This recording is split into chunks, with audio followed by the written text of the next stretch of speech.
During a royal gathering, Crown Prince Edward suddenly announces the cancellation of his engagement to Princess Anastasia.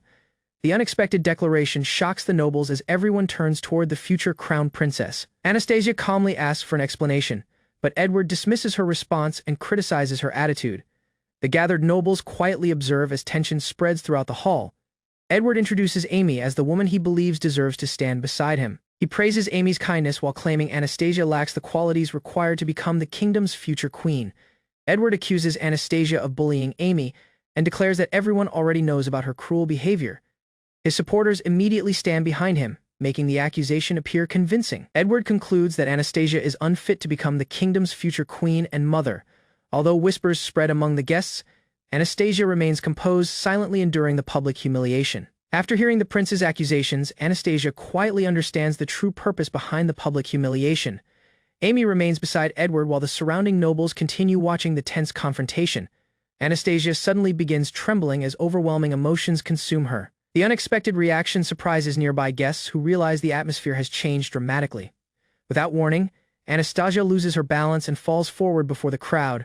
The nobles panic while Edward and Amy watch the shocking scene unfold in silence. At that instant, a young boy awakens in another place with memories returning all at once. The strange experience completely changes his understanding of himself and the world. The boy realizes his name is Alan, an ordinary 8-year-old living in the royal capital of St. Laren. Recognizing the dangerous situation, he prepares to change the fate awaiting everyone. Alan regains memories of his previous life and realizes he has been reincarnated into the world of an otome game. He understands he is only an ordinary background character living inside the game's storyline. Alan recalls the game's tragic future and realizes his mother, the townspeople, and countless others are destined to die. The horrifying revelation convinces him that disaster is approaching. He remembers that Princess Anastasia challenges Amy to a duel, but the crown prince fights in Amy's place. Without anyone supporting Anastasia, she suffers a humiliating defeat. After losing, Anastasia leaves for a monastery in shame but is attacked by bandits before arriving. Her disappearance becomes the beginning of an even greater tragedy.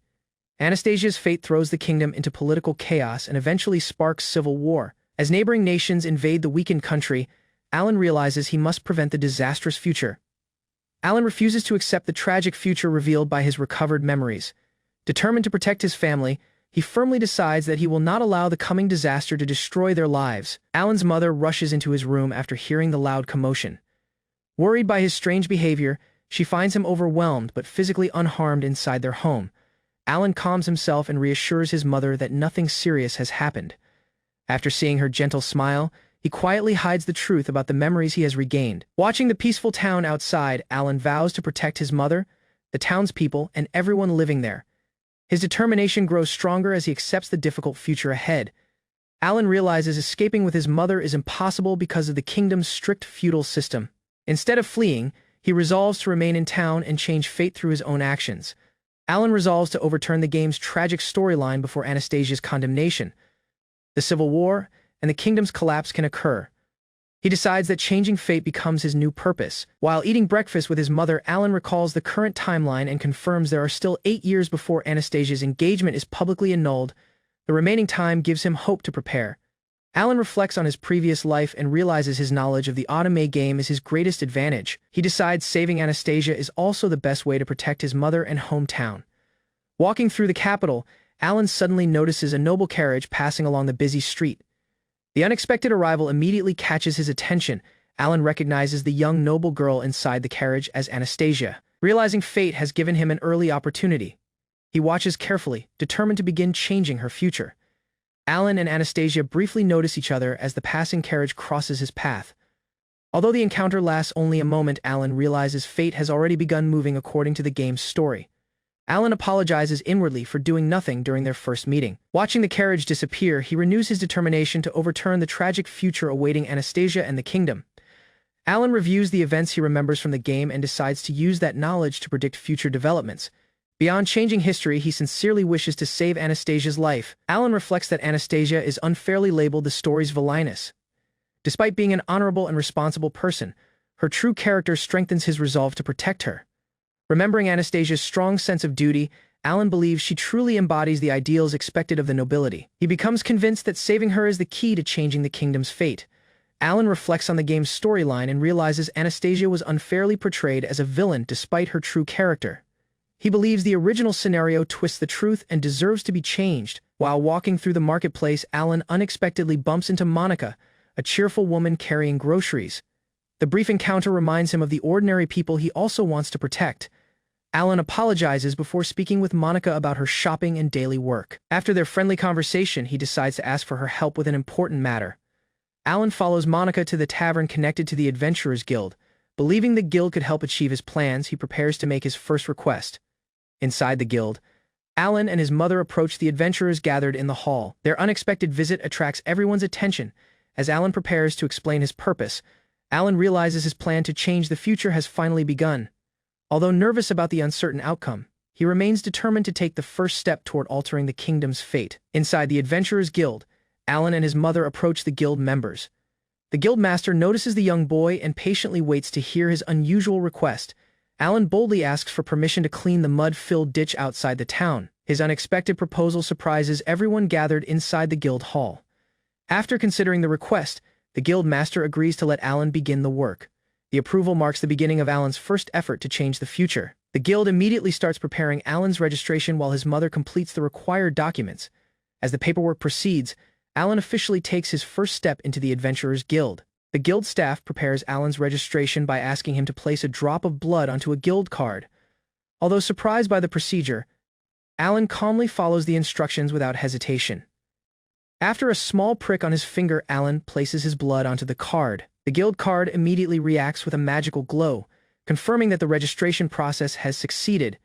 Alan receives his completed guild card and officially becomes a member of the Adventurers Guild. The staff reminds him to keep the valuable cards safe before he leaves. Monica warmly congratulates Alan on joining the guild and encourages him to work hard. Alan gratefully accepts her support while thinking about the long journey ahead. Alan's mother smiles proudly as she wishes him good luck on his first adventure. Encouraged by everyone around him, Alan confidently prepares to begin changing the future. Alan organizes his goals and decides to confirm the world's future while earning enough money. He knows both objectives are necessary to save Anastasia, his mother, and the entire town from disaster. Alan reviews the game's timeline and remembers he must eventually enter the Royal Academy. Realizing he lacks the money for enrollment, he works hard cleaning filthy drainage ditches to earn rewards. After finishing the job, Alan accepts a dangerous assignment to clean the underground sewer. Besides the higher payment, he believes the location will prove whether this world truly follows the game's events. Alan enters the underground sewer. Remembering that a hidden scroll should remain undiscovered for several more years, he carefully searches the tunnels while comparing every detail with his memories. Alan recalls that the sewer later becomes an escape route leading to the hidden scroll. Finding everything exactly as remembered convinces him the game world's events are real. Strengthening his resolve to change fate, Alan finds the marked brick exactly where he remembered and uncovers a hidden passage behind the wall. Excited by the discovery, he enters the forgotten chamber deep beneath the underground sewer. Inside the secret room, Alan carefully searches for the legendary scroll. Studying every corner, he eventually discovers it hidden above an old stone structure. Alan cautiously retrieves the scroll while checking for hidden traps. Although reaching it proves difficult, he successfully obtains the ancient item without triggering any danger. The scroll reacts exactly as described in the game, glowing brightly before disappearing. Witnessing the event firsthand convinces Alan that the world's events perfectly match his memories. Alan confirms Amy originally obtained the concealment skill from this very scroll. Using his guild card, he records the discovery, believing the evidence will help him change the future. Alan checks his status through the guild card and confirms he has obtained the concealment skill. The result proves that everything is unfolding exactly as it did in the game world. Certain the future matches his memories, Alan renews his determination to prevent the kingdom's tragic ending. He returns to work in the sewer, refusing to let the original storyline continue unchanged.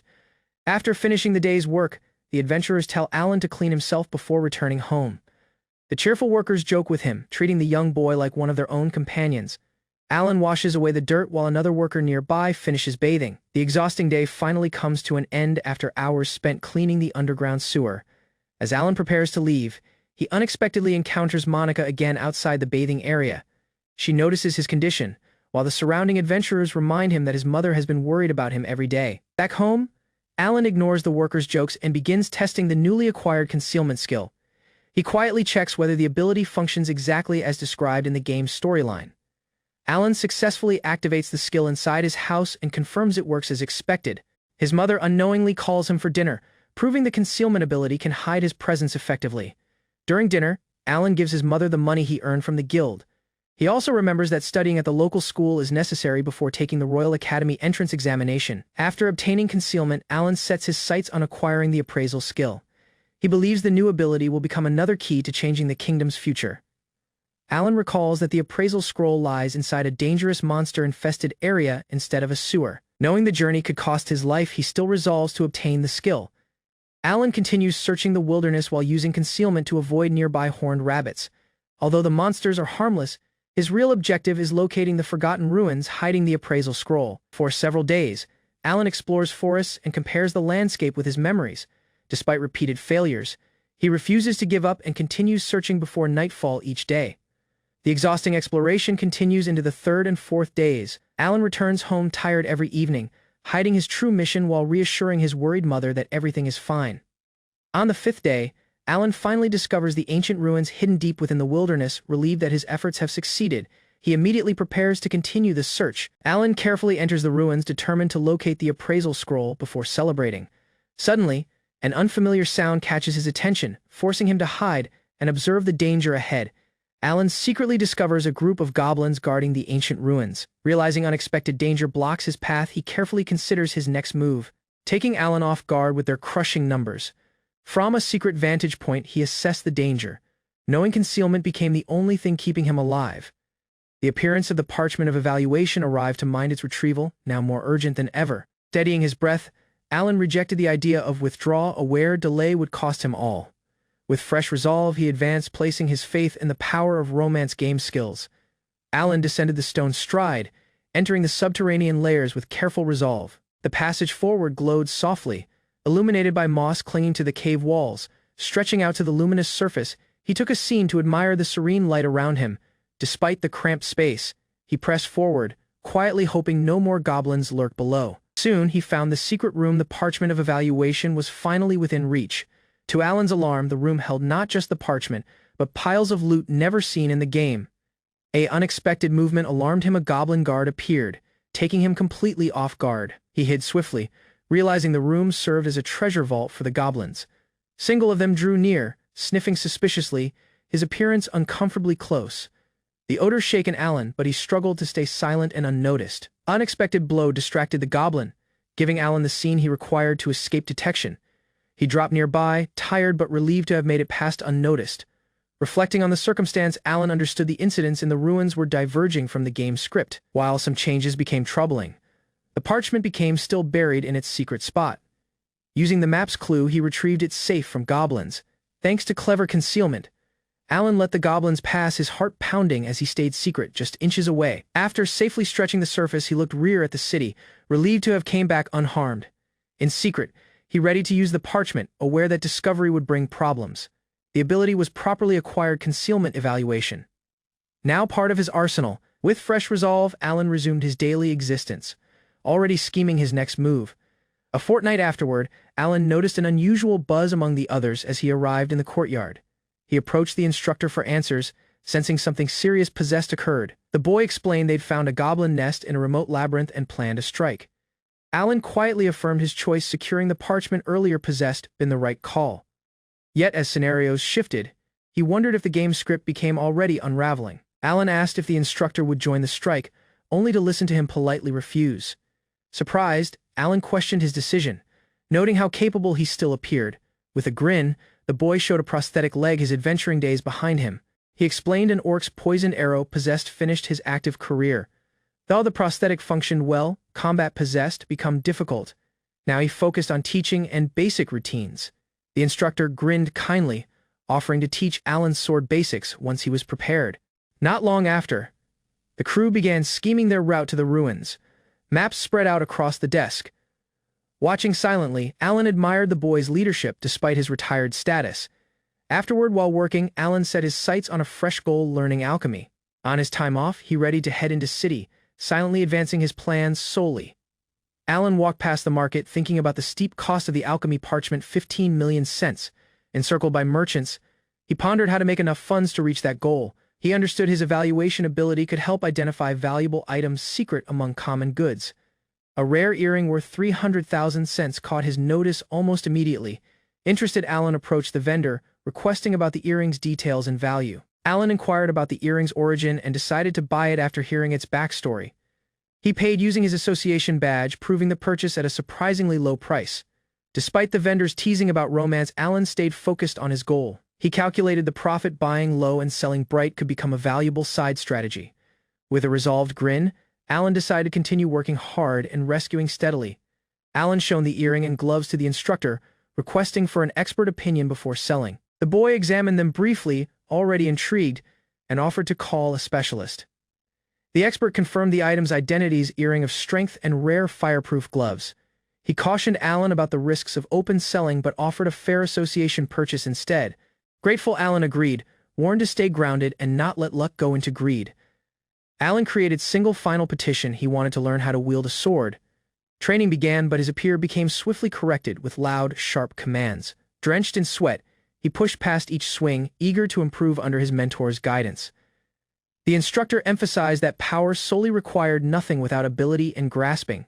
He warned Alan mastery comes not from the weapon, but from the single who learns to use it. Alan recognized the instructor's warning. Relying only on cheat skills could cost him all. With fresh will, he became ordered to run 100 laps to build his strength. Despite exhaustion, he kept moving.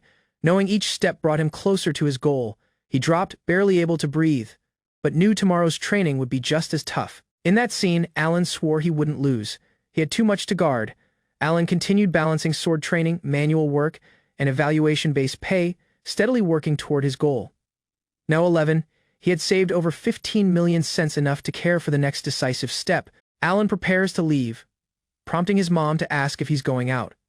Calmly replies he's heading to the market, dressed with goals, showing maturity that surprises his mom. After 2 seasons of study and rigorous training, Alan finally achieves his savings goal past resolve. He enters a perilous district, heading toward a store secret in the darkness of the kingdom metropolis. Cautiously, he descends the alley stairs, scheming to stay unnoticed and avoid unnecessary confrontation. Alan found the secret rules store and disabled his concealment before knocking on the door. He inspected the luminous message board and identified the time's password using his evaluation ability.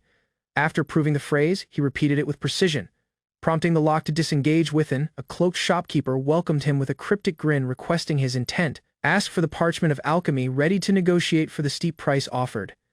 Alan paused as the shopkeeper asked for a scene, his gaze briefly caught by an odd skeletal display. The parchment was finally shown along with a bonus goblin sorcery stones as Alan readied his evaluation. To his astonishment, the parchment was showed to be a cheap imitation worth far less than claimed. He confronted the deception directly, demanding honesty, which earned him the shopkeeper's consent. Acknowledging Alan's sharpness, the boy readied to show him the true deal. Alan confirmed the parchment's authenticity this time and offered to pay with his association badge. Upon activating the parchment, the alchemy ability was properly added to his list of abilities. While the shopkeeper cackled with amusement, Alan silently promised never to return again. At house, he was welcomed by his mom's lecture for arriving so delayed. As she warned him about tomorrow, Alan promised to rest early for the big time. The night before the exam, Alan studied notes in bed, aware he'd be graduating early at age 11. In the metropolis, free schools became common, though many skipped middle studies altogether. Alan's class studied etiquette, history, and noble crests. As the teacher called him, he came her to the exam hall. She commended his rare achievement, while Alan promised to give his best. At her signal, the final exam began, timed and intense. Alan breezed past the memorization section. Confident in facts, he barely connected to true citizens. Geography showed a little challenging, leaving him unsure about production stats across regions. He raised his hand and informed the teacher he became finished with the exam. Though only an hour possessed passed, he pressed on submitting his paper, the teacher frantic at his speed, but Alan stayed relaxed, sure of his answers. As Alan exited the room, the teacher told him the results would be announced in a week. 7 days afterward, she hurried in breathlessly, shouting the outcome with excitement. He achieved perfect marks in every subject, a feat unheard of for someone his age. Praising his brilliance, the teacher grew emotional while Alan awkwardly asked her to calm down. Embarrassed, she apologized, and Alan awkwardly confessed to using a few reincarnation advantages. Offered a recommendation for bright studies. Alan proudly agreed, knowing he had earned it. Despite his excitement, the teacher warned him he'd still have to wait until age 15. She explained how the system allowed for accelerated learning but wasn't rose for such leaps. Alan showed gratitude as the teacher congratulated him on his early graduation. Encircled by classmates, Alan confessed his success arrived from effort and a little reincarnation help. Under a soft sky, Alan thought on his middle studies graduation. His mom served a small meal, apologizing for their hardship, but Alan appreciated her appearance more than the food. Surprising him, she offered a dismantling knife wrapped in leather. She explained it became a gift to celebrate his graduation and coming of age. Moved, Alan understood the sacrifice behind it, treasuring the knife as her heartfelt support. Wetness welled in Alan's gazes, surprising even himself. As his mom comforted him softly, she embraced him, expressing her hopes for his happiness and alerting him not to overwork himself. Alan promised to cherish the knife she gave him, calling it his treasure. Though she couldn't afford his schooling, he promised to save up for bright studies. With soft strength, he promised to guard her, resolved to do all right. At 12, Alan became an official F-rank adventurer and gained early bright studies exam eligibility. Abruptly, someone hugged him tightly in excitement, taking him off guard. Monica, beaming with dignity, announced his fresh rank to the entire tavern. While others joked with him, Alan pressed he not be treated like a child. Senior warned him to stay focused. He became good but still possessed much to learn despite lacking a warrior's divine protection. Alan earned praise for his performance and dedication. Divine protection's blessings from gods enhanced abilities or granted special powers in this realm. Heroes like the royal prince and Amy possessed powerful protections, while others still remained out with training. Alan lacked such blessings but pushed himself to overcome this disadvantage past relentless effort. Having rose points from seasons of cleaning, he was single task away from promotion to E rank. Alan learned his promotion job involved herb collection and hunting horned rabbits, both seemingly basic. He agreed to begin the next time, though cautioned not to underestimate the beasts. 2 days afterward, he came back with herbs and sorcery stones, properly completing the task. Thanks to his game knowledge, Alan found the herbs easily in ruins cleared of goblins. Preparing to expression the rabbits, he awakened his concealment ability and drew his weapon. Alan approached the grazing horned rabbits, blade in hand, preparing to strike. Though they looked harmless, he warned himself they became destructive pests and apologized silently. Returning to the association, he was commended and promoted to E rank with a proud grin. That night, he used the knife his mom gave him to dress the rabbits. Grateful, with his fresh rank, Alan gained the right to travel freely and care for longer missions. Alan learned there became only single divine protection available to a villager's secret deep within the Valley of the Flying Dragon. This divine gift enhanced wind thread sorcery, crucial for passing the bright studies' practical exams. With his dismantling knife in hand, Alan announced his next journey, prepared to expression the valley's trial. A furious dragon roared in grief, blaming Amy and her companion for her mate's death. As the dragon lunged, Amy walked in rear, narrowly avoiding the strike. Her partner yelled for her to withdraw. He cast a powerful barrier spell, halting the assault and shaking the ground with its impact. Amid the rubble, the two questioned if the threat became truly over, but the dragon's shadow loomed again, proving it became not. Carl walked forward, shielding Amy and delivering the final blow. Amy wept over the fallen wyvern's child. Carl tried to comfort her. Rewards became granted, but the cost became heavy. Afterward, Alan rode a cart, tiredly reflecting the battle possessed been scripted. Part of the game's questline, he pondered the wyvern lord's pain, recognizing the cruelty from its sight. An uninvited invasion. As he parted ways, he cautioned others. The true journey was just start. Alan arrived in Friesen, preparing for the long journey past the mountains toward the Dragon Valley. Intent on avoiding conflict, he awakened concealment sorcery to slip former the demons said to lurk in the region. Tired from the climb, he understood he'd underestimated the trek overhead. A dragon abruptly soared former. As he reached the ridge, the breathtaking scene of flying dragons filled the sky before him. He recalled the key difference: dragons breathe fire. Unlike lesser wyverns, Alan scouted a clearing, deciding it became the best location to set up camp before sunset. Using alchemy, he swiftly shaped the ground, creating a foundation for his shelter. He refined the design, adding sky holes and a chimney. The ability, once used only for crafting, showed fresh utility. With mastery, alchemy could forge fortresses or mystic tools for final battles. Finished his semi-basement camp, rose from seasons of dedication and ability. Alan whispered goodnight, clutching his blade under the stars as smoke rose from his newly rose camp. At daybreak, he restored the area and set out with fresh concentrate. His goal was the Temple of the Wind.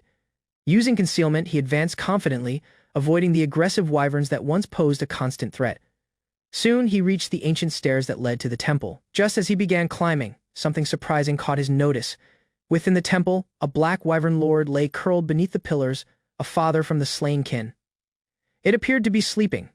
Soft stride moved closer, aiming to retrieve the sacred book unnoticed. An unexpected voice halted all. Paralysis struck just as a luminous boy emerged from the sky. The boy, calm and smiling, already knew the goal without delay. He shone the book of the wind god, proving its goal with certainty. A calm grin formed as the boy showed himself to be the wind god, casually reading thoughts and bypassing concealment. Bewildered and shaken, the boy asked what a god could possibly want. The answer: wake the sleeping dragon. Without delay, a powerful strike launched the wyvern into the sky. The divine figure floated beside it. Waiting moments afterward, the beast came back fully awake. With single eye open, the wyvern was presented as a surprising ally. Jerome nervously presented himself. Voice shaky, he confessed to being a wyvern lord more or less. A brief rush came. Alan presented himself, unsure how to respond to the circumstance. With soft coaxing, Jerome extended a claw. A handshake sealed the embarrassing but honest greeting. The wind god grinned. An odd petition came. He wanted help finding Jerome a wife. Apparently, the love-struck wyvern possessed fallen from Melissa, a rare sky dragon hybrid. A divine proposal became created. Help the wyvern's love succeed, and divine protection would follow. Bewilderment set in. Lizard romance became foreign territory, yet the wind god showed no worry.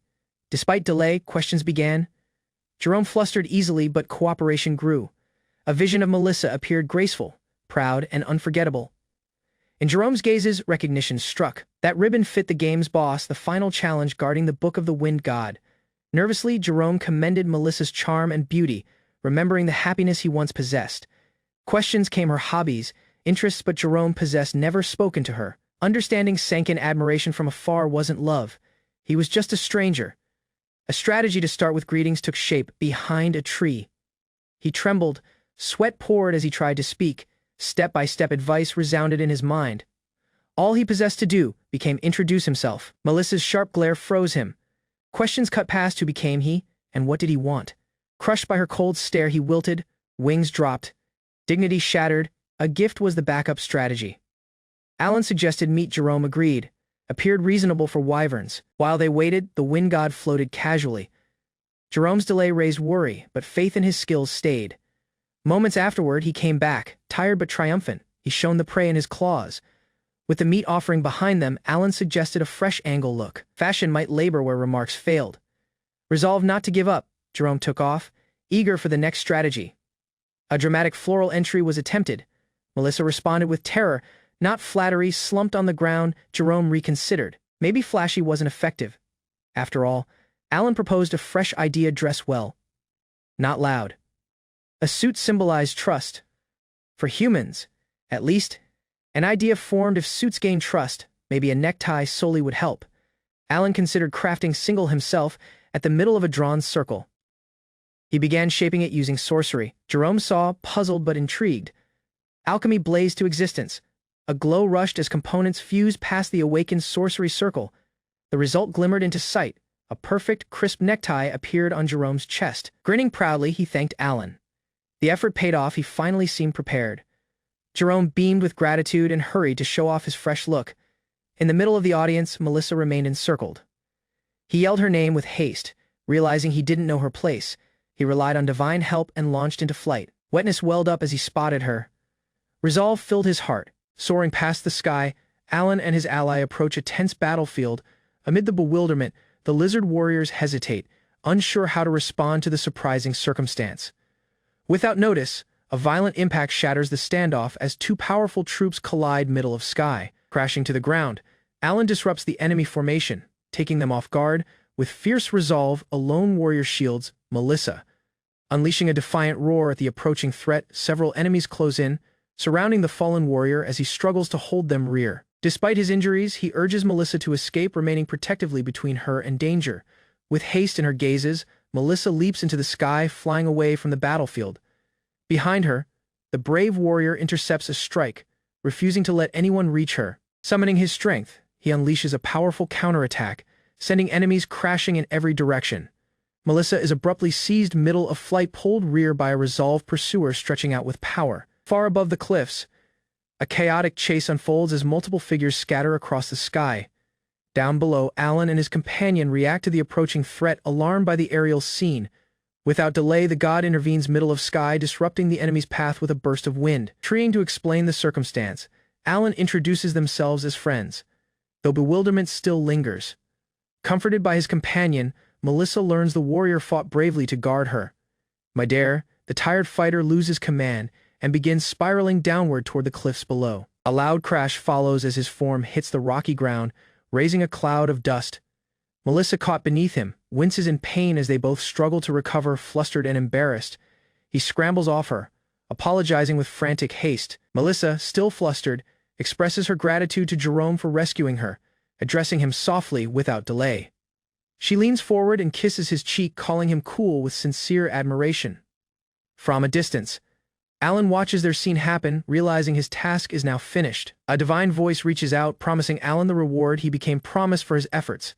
Touched by the gesture, Alan receives the wind god's blessing, sought by those he helped unite. The wind god teases Jerome and Melissa about marriage, promising his blessing when the time comes. At the altar, Alan discovers the wind god's book is missing. Realizing the divine strategy has shifted, he reflects silently, knowing his deeds have altered the course of the original story. Grateful, Jerome thanks Alan, though Alan humbly deflects the praise to others. With a serious tone, Alan warns Jerome to avoid the area for 4 seasons due to a potential threat. Melissa surprises all by calling Jerome Jerry, showing how close they've become already. She promises that if Alan ever needs help, she and Jerome will return the help, whichever happened. Alan smiles, encouraging Jerome to cherish Melissa and make their bond last. Touched, the pair thank Alan sincerely, though Jerome still struggles to procedure it all. With a final farewell, the couple flies off to discover their love nest, leaving Alan behind with a soft grin. Alan watches the wyverns fly away, amused that he finished up assisting them instead of humans. Before returning to Rorden, he recalls there is still a single goal he wants to pursue in Friesen Village. With excitement, he decides to build a glider to achieve faster transportation. He reflects on how limited travel is in this realm, relying only on horse-drawn carts. Imagining the sky, he visions of revolutionizing movement with flight. With a fresh goal in mind, Alan commits to structure a motor glider powered by wind sorcery. His strategy is nearly finished, drawn from recollections of his former existence as an aeronautical engineer. He scouts a large, flat field and prepares it as a makeshift runway. Using newly acquired sorcery, Alan clears the land with a powerful wind-based spell. Despite progress, he finds the act of chanting spells a little awkward. Though the sorcery flows naturally, Alan's stats improve with the wind god's blessing, unexpectedly granting him wind sorcery and boosting his power. Grateful yet amused, he uses his sorcery to obvious grass with ease, calling the god creepy. With the field prepared, he shifts concentrate to preparing the glider for test flights. Past alchemy, he efficiently constructs both glider and runway using detailed mystic diagrams. Materials from defeated wyverns along with charcoal enhance his crafting efficiency as preparations near completion. With a steady hand, Alan casts the smelting spell, igniting the materials in a controlled burst of power. The result is a sleek, fully formed glider, his efforts rewarded with visible success and satisfaction. Remaining beside his creation, he evaluates the weather and prepares for test flights on the prepared runway. Within the cockpit, Alan powers the engine using wind sorcery channeled past a sorcery stone. He confirms the controls, ensuring both rudder and wings respond smoothly to his adjustments. Alan channels wind sorcery into the glider, carefully increasing its power to avoid turmoil. He struggles to balance the output but refuses to stop the launch sequence. With rising speed and resolve, Alan finally achieves liftoff and soars skyward. Alan launched his glider into the sky. A grin spread across his expression as it soared properly over the valley. He scanned the landscape below and adjusted the direction. Following the route toward Rorden, the village passed beneath him, the buildings and roads obvious from above as he maintained steady flight. A brief thought of forgotten chores emerged, but the thrill of flying after so long overpowered it. Her gazes widened as she spotted Alan soaring above the trees. While enjoying tea in the garden, Anastasia stopped, raising her finger toward the sky. Margaret turned her head, interested. A strange shape glided quietly above the forest, its wings still but steady. Anastasia suggested it could be a wyvern, and calmly decided it should be reported to the castle. Meanwhile, Alan soared confidently above the clouds, the metropolis's skyline finally appearing on the horizon. What once took days by coach, he now completed in mere hours. From above, Alan surveyed the kingdom metropolis. No rivers or open fields offered an obvious landing spot. Weighing his options, he considered the dangers of crashing into a meadow until a shimmering lake arrived into sight. With haste in his grip, he braced himself and committed to the descent. His strategy became precise: approach the lake's edge and slow down just before touching the water. Alan steadied the glider, pushing forward into the final scene of landing. As the glider neared the surface, Alan called wind sorcery to slow the descent, directing a powerful undue thrust. A rush of wind tore past the lake's edge as the craft cut past the sky in a final desperate approach. The glider slammed into the water, splashing wildly. Moments afterward, Alan emerged, gasping for breath as debris floated nearby, tired but safe. He sat beneath a tree, relieved his vital belongings survived the crash. Alan saw the shattered remains of his glider dissolve in the lake, a soft understanding dawning. Despite the success of his flight, he counted the cost-precious wyvern materials gone with a single crash. At the association, drenched and weary, Alan rushed into familiar faces and offered a half-hearted reason for his soaked clothing. Rudolph welcomed him kindly, though his lecture arrived sharp and surprising, mistaking him for the cause while Alan tried to hold Rear a laugh. Waving off the teasing remarks about age and modesty from the association members, under the mystic shower he thought on the comforts of this game-scene clean water. As he rinsed off, Alan planned his next stride: sell the items, alter clothing, and return house. Afterward that evening, he recounted the journey over meal, marking the termination of his first expedition. Though his form rested in bed, something lingered, an unresolved feeling that the story wasn't quite over yet. Sitting by the canal, Alan mulled over his journey, acknowledging the missteps that marred his return from Friesen. Poor scheming led to the glider's crash, no landing site, and no room for error. Reflecting more, he understood how much his child's form had dulled his judgment compared to his former adult existence. Clarity emerged from the water's stillness. He'd need constant self-awareness moving forward, despite the failures. His design wasn't flawed, just the piloting. Lessons had been learned. Managing a glider with sorcery showed more complex than expected. At his desk, he sketched a fresh idea. A vertical takeoff and landing craft would eliminate the need for long runways. Multitasking stayed impossible with his current limits. He'd need something extra. A rare item emerged in his thoughts, single capable of simultaneous casting, the parchment of multiple chanting. Though the parchment rested in a difficult place, he was resolved. Preparations had to begin. With a commanding gesture, Alan awakened his sorcery, shaping materials with precision for his next design. Before him remained a refined aircraft, sleek, compact, and tailored. While not a VTOL, it became Rose for a single task. Fingers tightened around the controls as the glider began its run across the field. Wheels lifted from the ground, speed rushed. Sky bit against his flight suit. Gazes forward, concentrate sharp. He soared skyward once more, resolved. Readied flight wasn't his only worry, true mastery required grasping. The world of alchemy, precise blueprints defined the quality of what could be created. Vague ideas led to inefficient outcomes. Without strong sorcery, even brilliant designs lacked power. Amy succeeded due to her protagonist-level powers. He possessed no such luxury. Material cost was another barrier. Without enough resources, even basic crafting became nearly impossible. Thankfully, substitutions were possible. Rare wyvern parts could be swapped with cheaper alternatives.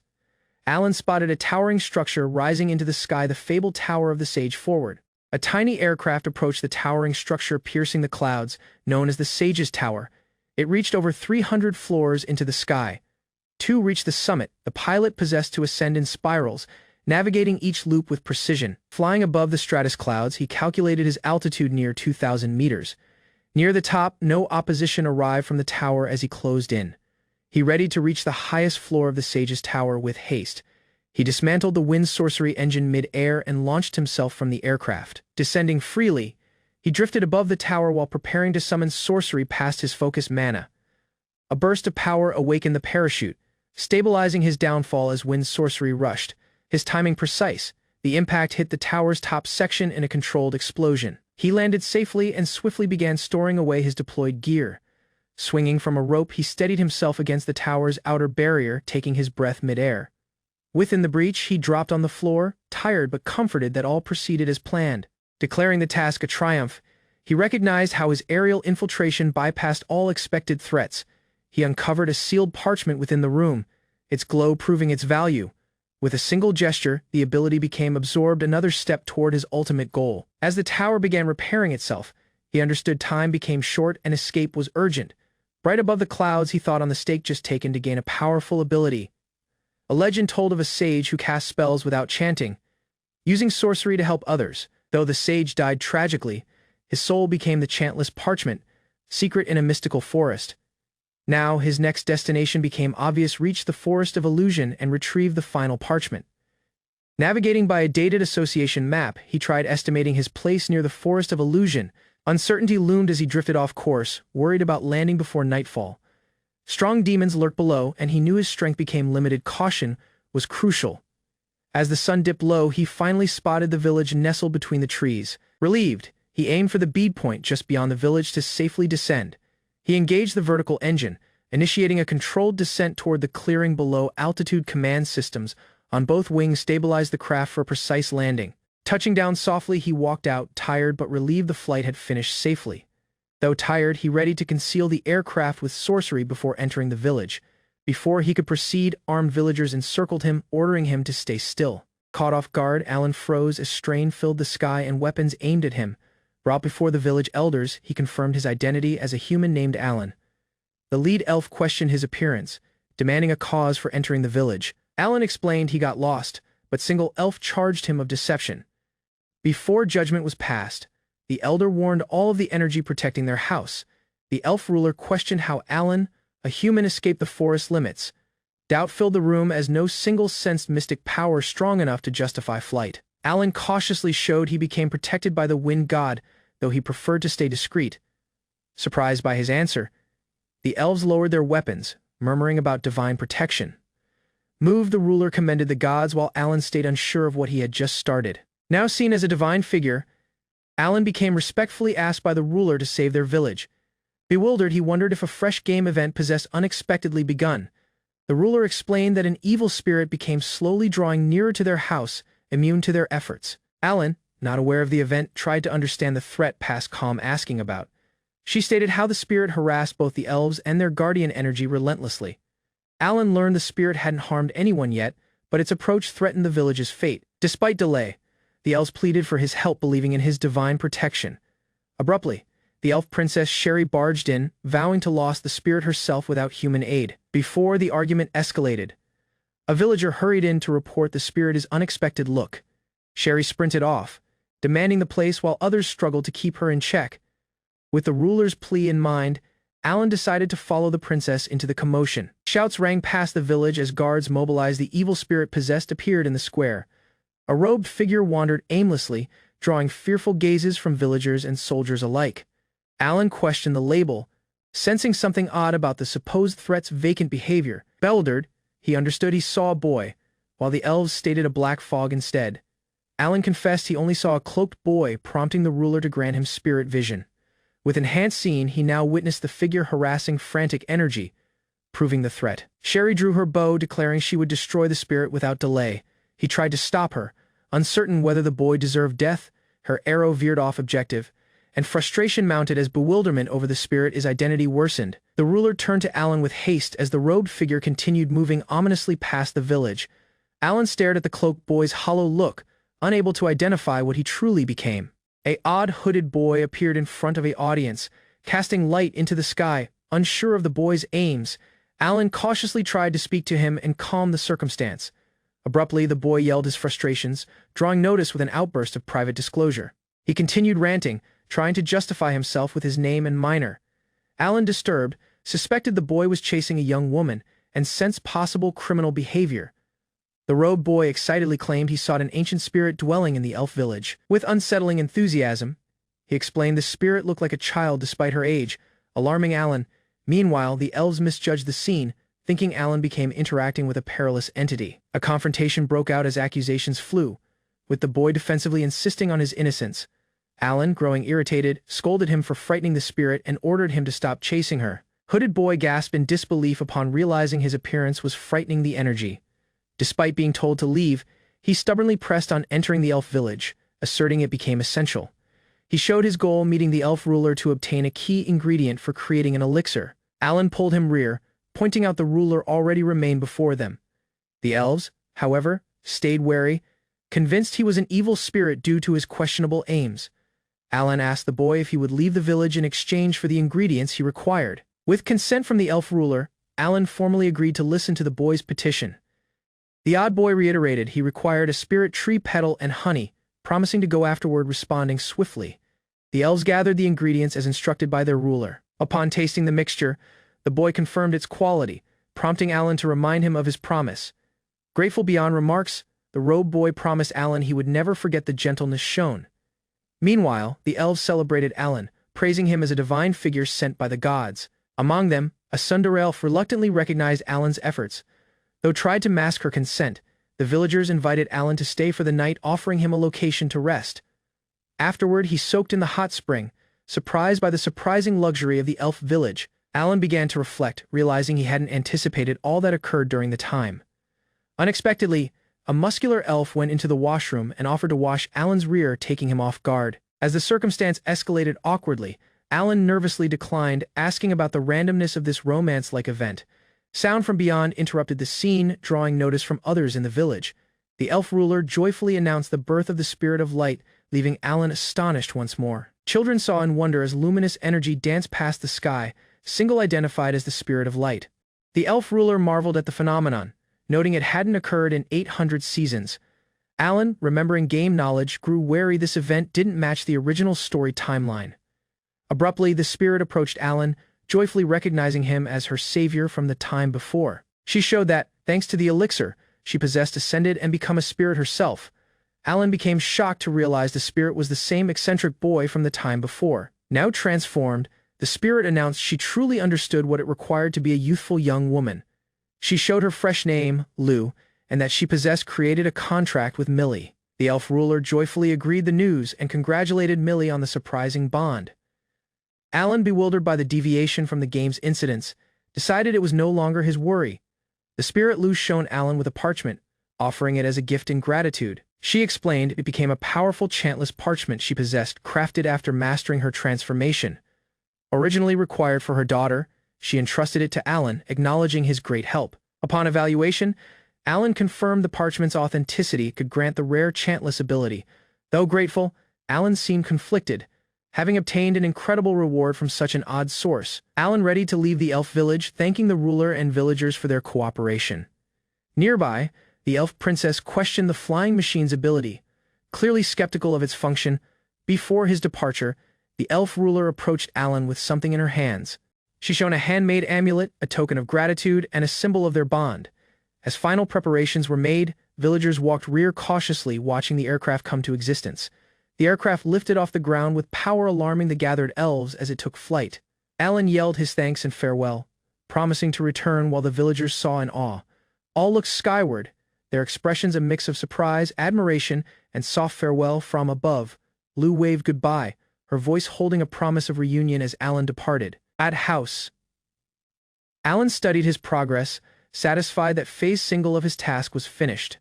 Alan decided to increase his strength, knowing power would be essential to win upcoming duels.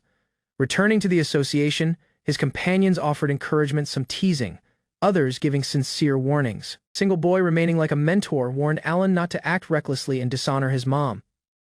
Abruptly, Monica hurried in, embracing Alan with crushing enthusiasm as others laughed and saw. Caught off guard, Alan struggled to push her rear, embarrassed by her affectionate ambush. Monica cautioned Alan not to overwork himself, expressing worry for his safety. She swiftly shifted tone, sending him off with an eager strike and encouragement. Afterward, Alan informed his mom about his task and obtained a soft hug in return. Filled with will, he quietly promised to guard her from the incidents forward. An old merchant presents a rare item, elf-created honey, his gazes gleaming with dignity. Within a soft shop, Alan negotiates a deal, offering 2 million for 3 jars. Giving over payment, Alan requests more.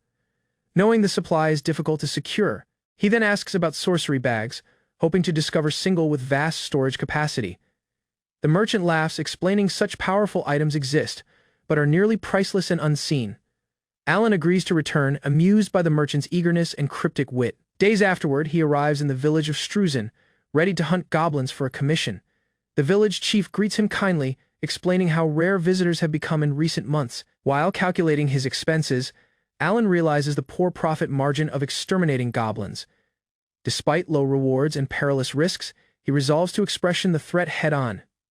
At daybreak, Alan strides into the forest near Struzen, confidently gripping his makeshift AK-47. Though crafted from cheap parts, the weapon mimics a Kalashnikov well enough for battle, intent on training.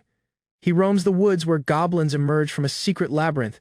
Using concealment sorcery, he hides and prepares to shoot, keeping a careful distance. His shot lands. He watches the goblin collapse, uncertain if it became a clean hit. Cautiously, Alan approaches the fallen goblin, scanning for signs of existence. He confirms single bullet struck the chest and retrieves the embedded sorcery stone. Relieved by his success, he grins, knowing his wind sorcery-powered rifle is effective.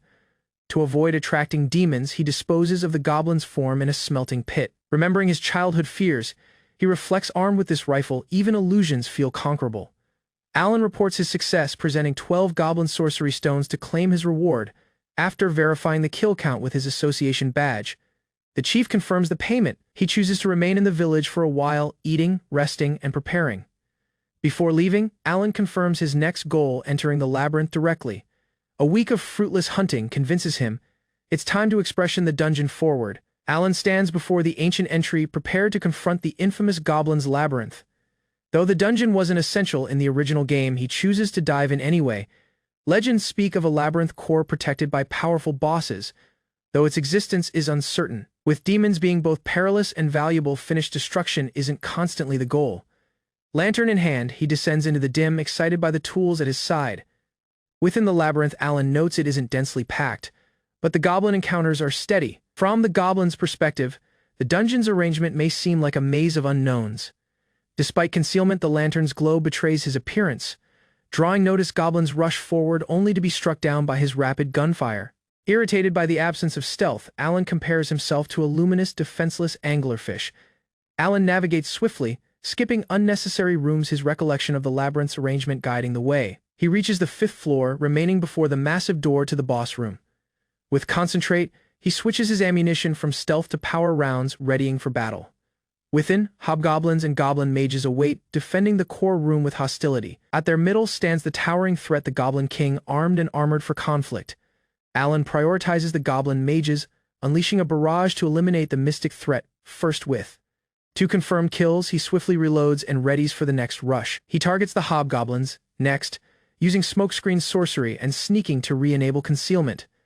Their bodies bead, leaving only the Goblin King, who watches in quiet. Alan opens fire, bullets striking the armored giant as it lets out a monstrous roar. The Goblin King charges with crushing strength, smashing the floor as Alan narrowly dodges, cornered and out of options. Alan prepares a last-drained smelted weapon from his pouch. He hurls the bomb toward the king, banking on the surprise impact. Smoke erupts fiercely, blinding the king and causing him to stagger in agony. Toxic fumes erupt from his armor gaps. His roar turns to choke screams of pain. Alan fires relentlessly, closing the distance to land a direct shot to the Goblin King's head. His improvised pepper bomb strategy functioned just like in the game, blinding the enemy. Yet, despite critical damage, the monster refuses to perish, staggering with immense vitality, unable to pierce its skin. Alan chants Wind Cutter while gripping his blade tightly. With the battle over, he sighs, collecting the sorcery stones will be exhausting labor. Alan approaches the luminous sphere resting deep within the dungeon, the core of the labyrinth. Legends say that destroying it will bring the entire dungeon to termination. Raising his hand, he reaches out without delay, drawn by curiosity and responsibility. With a single touch, the space distorts, sending him rear to the entry.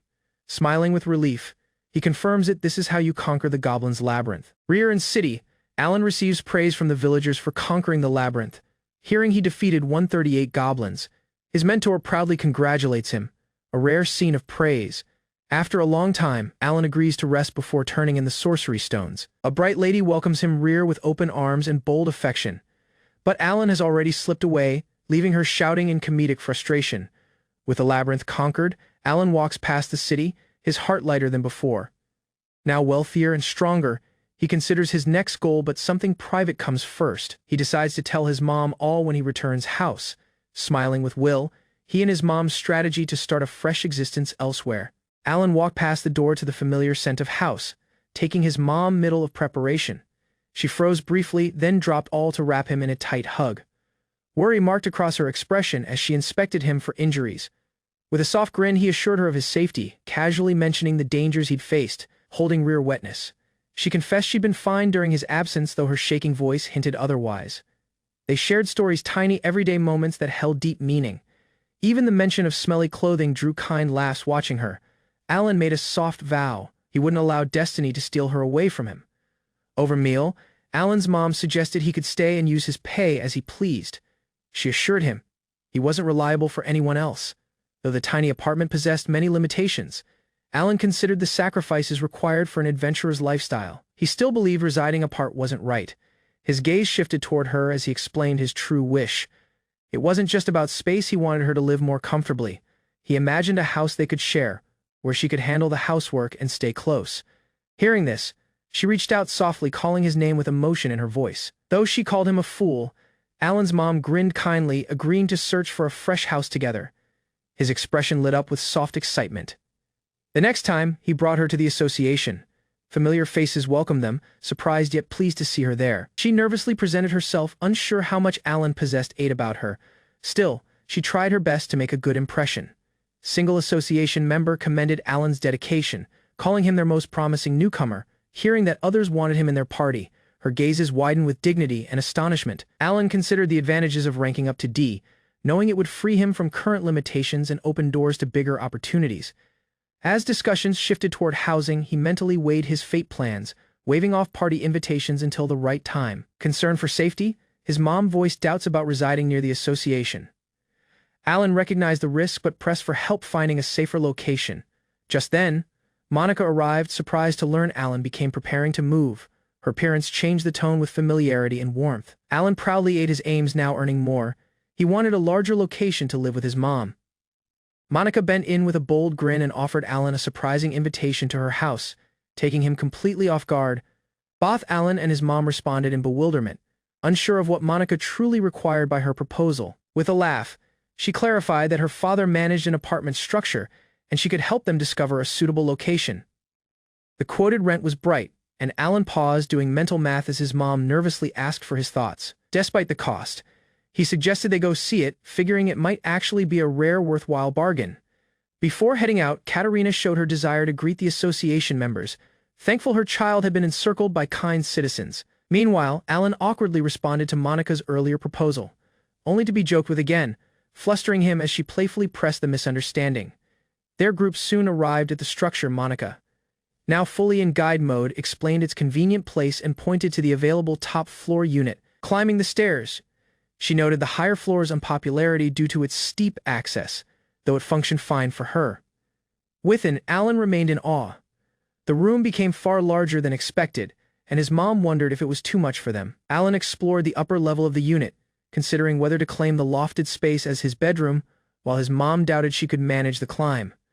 Looking out from the window, he was captivated by the obvious sight of the remote castle rising above the city. With will in his gazes, he whispered to himself the goal was close, he just required to push a little more. Katerina showed surprise at the affordable rent, and Alan addressed Monica with a mix of gratitude and uncertainty. Monica grinned kindly, believing in his potential and calling it a worthwhile investment in someone with a bright fate. Alan turned to his mom for confirmation. Seeing her uncertain, he confidently announced they'd care for the room as long as she liked it too. Monica assured them it became fine, joking that Alan could repay her once he became a better boy, prompting a grin from Katerina. Their house hunting journey arrived to a swift termination. The very first property had all they required. Returning to the association, Alan reported their decision to stay under Monica's caution, earning a nod of consent. His guildmates were pleased. Alan confessed it became far nicer than the house they possessed before. Alan's guildmates admired how far he'd come, surprised he was already providing a fresh house for his mom. When asked about moving out, he casually answered, "Starting now," prompting amused disbelief and support from those around him. Single association member raised his voice to rally the others, proudly announcing Alan's big step, moving out with his mom. Though Alan tried to object, the others pressed on, assisting. Touched by his devotion, banter filled the room, making it obvious they cared deeply. Friendly jabs continued as the fighters argued over tasks, eager to lend a hand in their own chaotic way.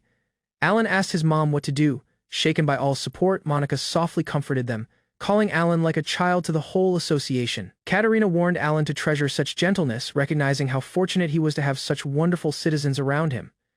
While guildmates bickered over who became too drunk to help, Alan grinned to himself. Their antics created him feel strangely kind within. She wiped her wetness, touched by their generosity. Alan remained by a bit frantic at her emotional response. Afterward, the association members helped move furniture into the fresh house, despite bumps, narrow spaces, and minor complaints. A line of association members marched past city holding furniture, drawing interested gazes. Alan wiped his brow as the last load arrived. Within, the space still seemed roomy, despite being furnished. The simplicity of their old existence created the move feel surprisingly light. With the job done, single guildmate raised a cheer and announced it became time for a banquet to celebrate. Katarina and Alan looked puzzled, but became told it became tradition any cause to drink was cause enough. Grateful, Katarina addressed the explorers sincerely, thanking them for all their help that time. Katarina remained before the gathered association, expressing heartfelt gratitude for their gentleness and support toward her child. Smiling proudly, Monica heard as thanks extended to all from the porters to those who helped them settle in. Her speech began to stretch, prompting Alan to silently plead for brevity while the others chuckled. Raising a glass, she toasted to their fate, wishing all happiness and luck in their endeavors. Just before things dispersed, she turned to Alan and warned him she became off to greet more guests. Leaving him smiling beside her, morning light filled the room as Katarina swept the floor. Nearby, Alan saw silently, vowing to make their fresh existence even better. His thoughts reached beyond just kin. He wanted to guard this peaceful existence for Monica, the association, and all who had supported him. While others drank and laughed, Alan calmly sipped fruit juice, gazes set on single goal, breaking the destiny that once appeared inevitable. Teasing swiftly came. The association couldn't help but joke about his beautiful mom, sending him into flustered denial. Thankfully, Master Rudolph walked in, silencing the audience with a single steady command. With a fierce glare, Rudolph slammed his mug down, declaring he'd be the only single allowed to make a move. The rest became to rear off. Katarina laughed politely while others protested. Alan couldn't believe his mentor became joining the competition for his mom's affection. Jaw clenched, he withdrew his earlier consent, muttering that exceptions must be created, especially when it arrived to his master afterward. Solely in the forest, he tried his equipment under peaceful skies, letting out a long breath. Careful observation showed good penetration. Still, he required better rounds for the strategy he possessed in mind. Steam rose from the tub as Alan soaked, muscles sore after days of preparation. Nearby, 2 rifles bent against the barrier, single full-size, the other compact. He'd smelted FMJ rounds for both. As he relaxed, a teasing voice interrupted. Katarina joked about joining him, prompting a deadpan refusal. Not long after, a towering armored figure dropped, holes pierced past its helmet. The bullets possessed done their job. Enemies never appeared to stop, but this dungeon created for perfect grinding. He kept pushing past week after week. With over 100 laps completed, Alan had gathered sorcery stones for the association and strengthened his will even more. Alan handed over a beer in thanks while being advised to review his status. His efforts against goblins possessed started to draw notice. Upon checking, he found a fresh nickname, Goblin Slayer, earned from consistent extermination and rising experience as a novice adventurer.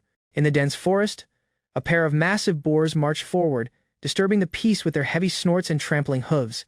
A lone youthful boy went into the forest with a rifle slung over his shoulder, careful but resolved. He stopped briefly, noting that he became just beyond the suburbs of Altman, a region too close to leave such threats unchecked. The boars weren't just perilous, they became resources. Their bodies, mapped and branded, became vital for meat and supplies. Sitting beside a downed creature, he thought on the job forward. Orcs emerged endlessly from a labyrinth deep within, and he possessed no choice but to confront it. Alan confirmed his earlier guess, the hollow point bullets functioned as planned. Every successful hunt not only provided materials but also progressed his association remaining. These bullets, known for expanding on impact, became familiar to him from another existence. Against stronger foes, he planned to rely on FMJ and Kalash rounds while continuing to use smaller calibers for standard threats. He studied each type's role with caution. As night fell, Alan studied his results. Tomorrow, he would enter the Great Labyrinth fully readied. Before resting, he enjoyed a rich dish of braised orc shank, savoring both victory and the spoils of his strategy. Alan gave thanks, but stayed careful about unknown food. Fresh worlds often held unseen risks, even in their cuisine. Surprisingly, the orc meat exceeded expectations. Though rougher than pork, its flavor and texture held depth, especially around the skin and bones. The next morning, Alan gazed at the sky above the village. Thoughts of house emerged. He expected to share this location with his mom's single time. Within the labyrinth, he advanced using concealment tactics. Middle of bosses protected each floor, but his methods showed effective. After battle, Alan harvested what he could.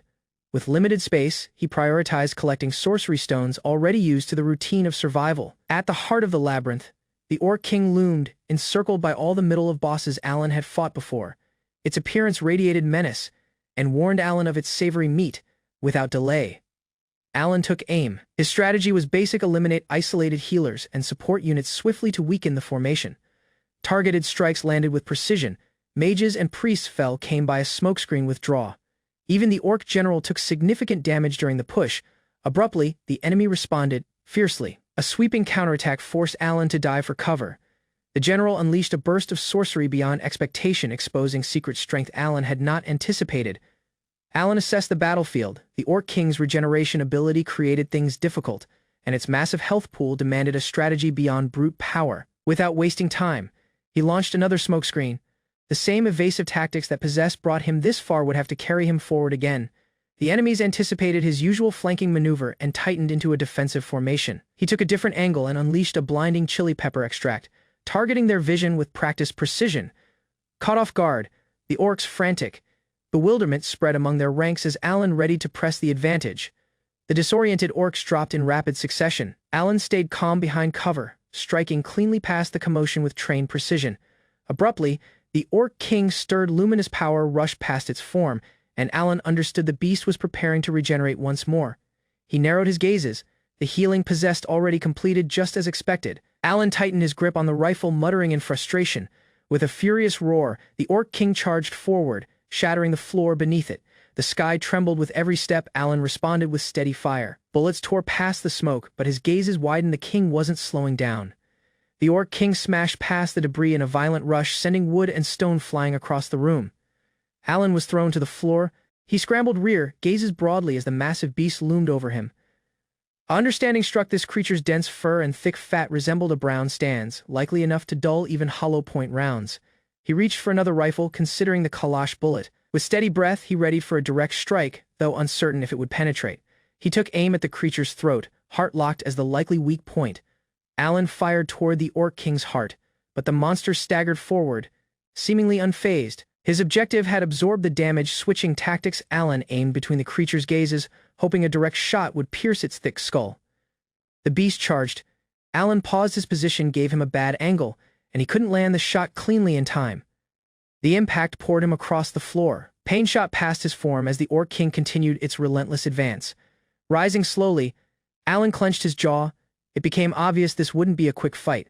He possessed to endure a drawn-out battle. Alan steadied his breathing, considering his next move. The idea of crafting slug rounds crossed his mind, but something seemed off. To his astonishment, the Orc King possessed dropped. Alan approached cautiously, puzzled by the unexpected stillness. A closer look showed the truth. His shot possessed landed in the heart after all. The beast possessed pushed past the pain until it finally gave out. Even with a mortal wound, the king possessed managed to launch single last charge. Alan couldn't help but admire its strength. With little space left, he packed what meat he could. This victory deserved to be tasted. At the labyrinth's termination, Alan found a treasure chest. Using his evaluation ability, he identified the reward, a bracelet of fertility. He frowned at its function, a charm to enhance reproduction. It seemed wildly inappropriate for an orc dungeon. With the Orc King defeated, Alan completed the first round of the Great Labyrinth, yet he couldn't help but question the logic of this realm sometime afterward. He arrived at the Elf Village airport. Children trained nearby while villagers moved with bright power. Grateful for their gentleness, Alan began returning regularly, drawn by their hospitality and the bright quality honey they sold. The village's playground possessed transformed into an archery training ground, but no single appeared to mind. Children practiced enthusiastically still. Alan knew not all was pleased. Sherry, the elf princess, voiced her annoyance about cutting down trees for infrastructure. Despite the commotion, Alan thought on a milestone he possessed finally turned 13. The scene passed silently amid the shouting. His efforts had paid off. He earned the Orc Slayer achievement, rising to rank D and level 23, a respectable growth from repeated dungeon runs. Rear at the airstrip, the elven ruler welcomed him kindly. As usual, the honey he asked for was readied, and the villagers supported him kindly. As Alan showed his gratitude, the villagers warned him of his role in rescuing them. Their warmth left little room for official thanks. Even when the elf ruler offered to waive his payment, Alan pressed on fair trade. With his level rising more slowly now, Alan decided it became time to expression more difficult labyrinths. Rumors of a fresh challenge possessed reached him. He announced his destination, the Labyrinth of the Wind Mountain. The journey would test all his skills. There, a blizzard phoenix expected. Stronger than any foe he'd faced, it identified the start of a truly perilous stage in his adventure. The elf ruler asked if his destination became perilous. Alan gave a reassuring nod, promising not to overexert himself. He showed her the amulet she once gifted him. She grinned kindly, touched that he still wore it. With sincere remarks, she wished Alan luck and trusted the charm would keep him safe. Alan responded with soft resolve. Just then, a frantic call rang out. Alan became smacked by an overeager greeting, caught completely off guard. A tiny fairy lamented she couldn't join his journey due to a contract. Despite her antics, Alan became secretly grateful for the distance. At the Xivan Explorers Association, a youthful boy made an unusual petition to enter the labyrinth of the Wind Mountains solely. Introducing himself as Alan, a 13-year-old D-rank adventurer, he stayed calm despite their skepticism. His serious gaze showed soft will. Before proceeding, the rules were outlined. Any unregistered entry or removal of items from the labyrinth would be treated as a criminal act. Once cleared, Alan agreed the warning to stay on the first floor and agreed the permit with gratitude. Though encircled by elite explorers, the lone boy stayed steady, aware of how others saw him, yet unfazed by doubt. Before him remained the towering labyrinth of the Wind Mountain. Though it held only 8 known levels, legend spoke of 30. Alan advanced with goal, undeterred by its reputation. His strategy was obvious: conquer each floor repeatedly until he went into the school. Abruptly, giant vampire bats emerged from the darkness, wings slicing past the sky as they dove toward him. With swift reflexes, he raised his weapon and fired. The beasts fell immediately, their threat neutralized by crushing power. His gun, a sorcery replica of the Saiga 12 shotgun, delivered power unmatched by conventional means crafted for battles like this. Blown away by the results, Alan admired the sheer destructive power of his shotgun. The scene wasn't elegant, but it became effective. With Saiga in hand, he advanced effortlessly past the labyrinth, surpassing seasoned explorers and stretching level 28 without pause. The floating islets shone a mystic puzzle, hitting tiny targets with wind sorcery to teleport forward. However, the sequence mattered. A single error would send him to the entry or into the abyss, with success resolved by chance. As flying enemies attacked from above, Alan held his ground, relying on both his weapon and prior knowledge to survive. Rather than follow the main route, Alan chose a secret path, stepping off course to seek something others might miss. He recalled that a secret room could be found below the islet, accessible by navigating its side correctly in-game. With each step, Alan charged his special ability, Smelt, preparing to forge or enhance equipment using accumulated power. Within the room, he found a rare treasure: 2 substitute rings, capable of reviving the wearer once after death. Knowing their in-game roles, Alan took both without delay, scheming to equip single immediately and save the other for afterward. Remaining before the final door, Alan readied himself. With a substitute ring equipped, he possessed no cause to stall any longer. Within the dim room, he faced the last guardian of the labyrinth, a towering figure waiting in quiet. The enemy showed itself as the Blizzard Phoenix, a powerful creature of ice and flight. Without notice, the beast launched its assault, sending freezing winds and shimmering feathers crashing forward. Anticipating the ambush, Alan awakened a protective barrier past his smelted shield, prepared for the decisive clash, just as the game had taught him. Dodging the first strike, Alan kept his distance. He knew that surviving the opening attack became key to the fight. From there, he unleashed a rapid combination of concealment and gunfire, trying to wear the Phoenix down with precision shots. However, the enemy adapted. It evaded his bullets and retaliated with freezing winds and ice arrows, threatening to overwhelm his defenses. Thinking swiftly, Alan conjured a boulder to shield himself, buying precious seconds against the relentless assault. He stopped to reassess, scheming to weaken the Phoenix from afar until it fell within range of Saiga's decisive shot. Alan understood the rhythm. His only option became to trade blows from afar in a drawn-out skirmish of hit and run. He swiftly evaded incoming strikes, generating another boulder for cover before sliding behind it to avoid the ice barrage. Using the boulder as a shield, he waited patiently for the blizzard to subside, conserving power and assessing the enemy's movement. Once the assault stopped, Alan resumed the cycle: attack, concealment, withdraw, then fresh shelter. Each intervention timed with practiced precision. Just as he neared his opportunity, the Phoenix shifted tactics, unleashing a freezing turmoil that engulfed all in its path. Seeing the Blizzard Phoenix plummet, Alan seized the chance. He hurried forward, prepared to deliver a final close-range shot, but as he sprinted, his footing gave out. The slick, icy ground caused him to slip uncontrollably. Panic set in. He yelled in vain, realizing he couldn't stop in time. The falling beast hurtled toward him. With a violent crash, the Phoenix slammed into the ground just inches away, throwing up ice and debris. Alan landed hard but unharmed. The Phoenix was down, motionless. He caught his breath, aware how narrowly he'd escaped death. Knowing the danger wasn't over, Alan readied determination to fight properly before the Phoenix could recover its strength. He approached the fallen creature, shivering as he examined its form. The intense cold seeped past the feathers and ground. To his astonishment, the feathers didn't melt when removed. Carefully, he began collecting the tail and wing feathers single by single within the treasure room. Alan found light bones worth harvesting and a sealed chest waiting to be opened. Though the fabled sword drew notice, it was the odd device tucked in the corner of the sorcery stone synthesizer that truly intrigued him. Alan examined the tiny sorcery stones, intrigued by the synthesizer's ability to combine them into larger, more powerful forms. A visual account showed the value in merging 16 tiny stones could create single rare, bright-grade gem worth far more. Realizing the profit margin, he devised a strategy.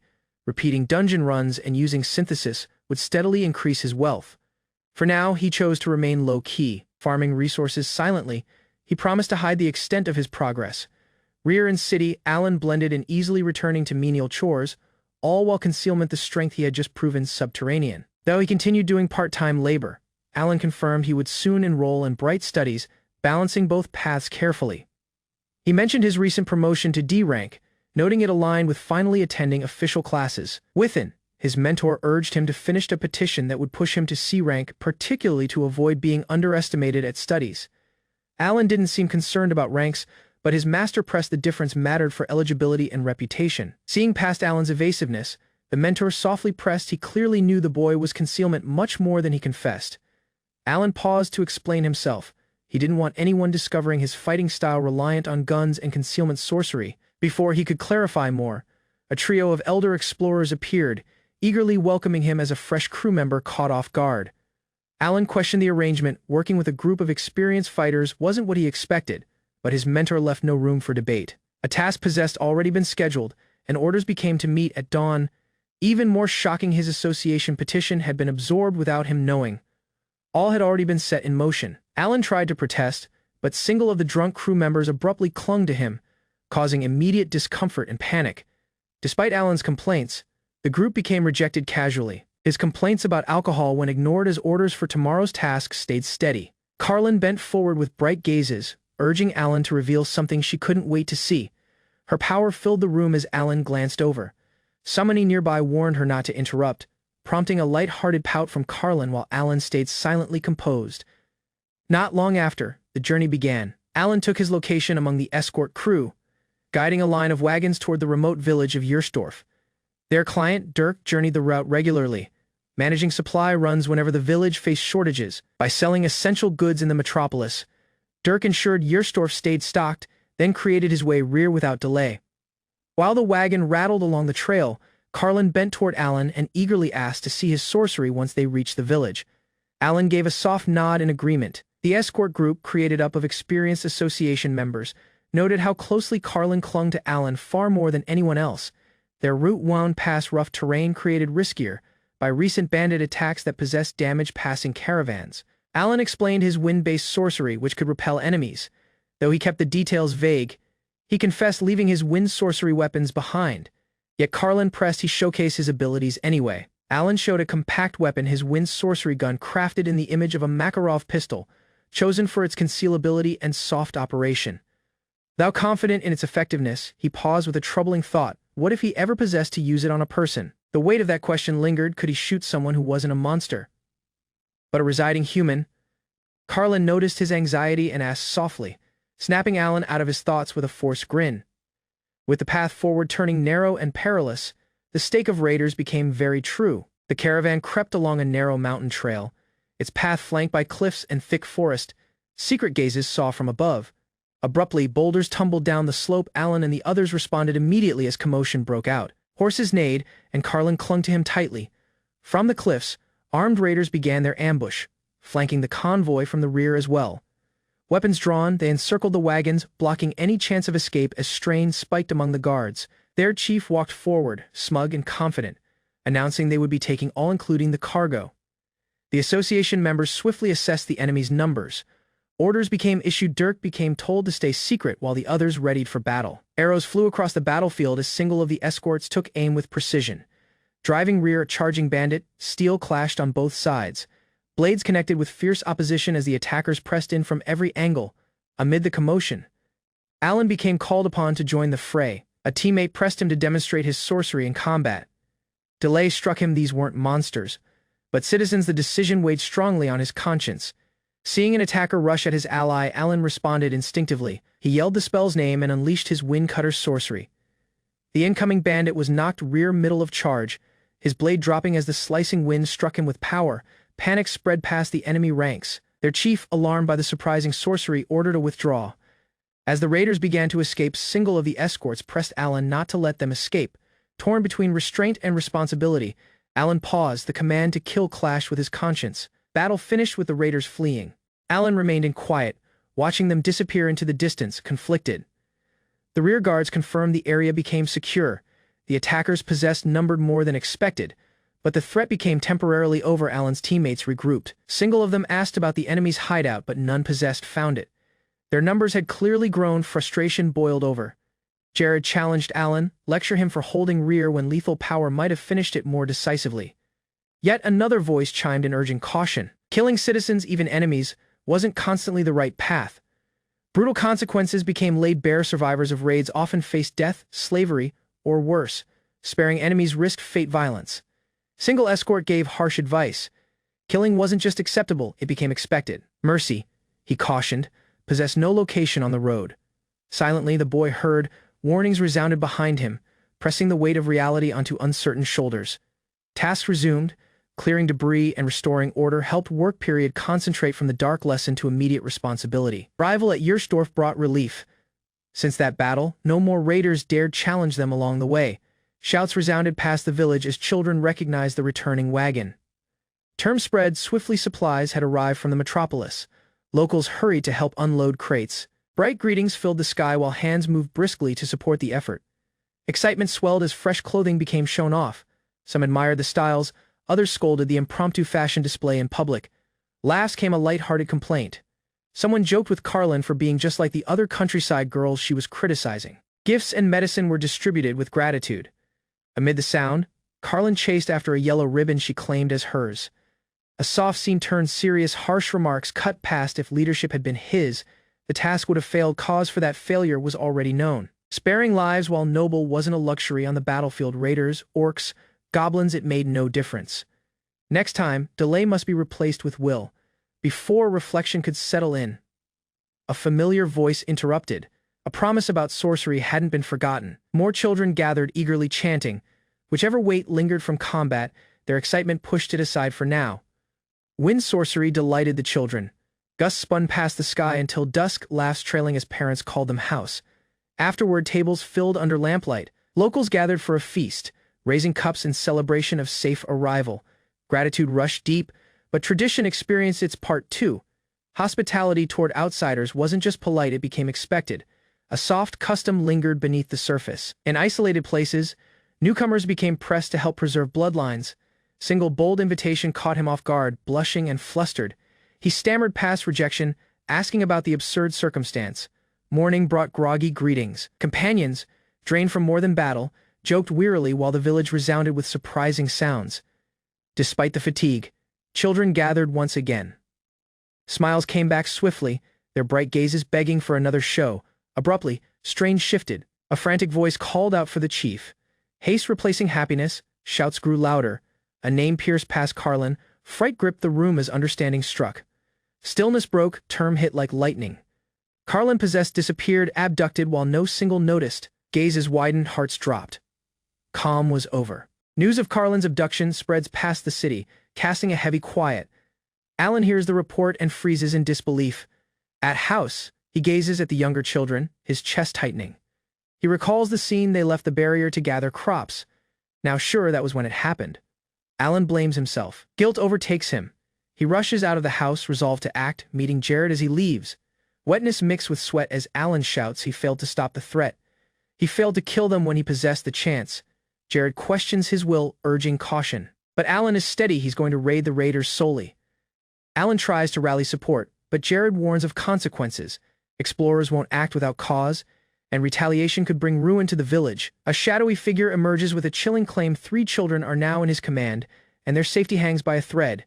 At the gate, the raiders make demands: surrender resources and citizens or expression slaughter and destruction. Any opposition would lead to immediate bloodshed. He voices regret, asking about Jared's choices.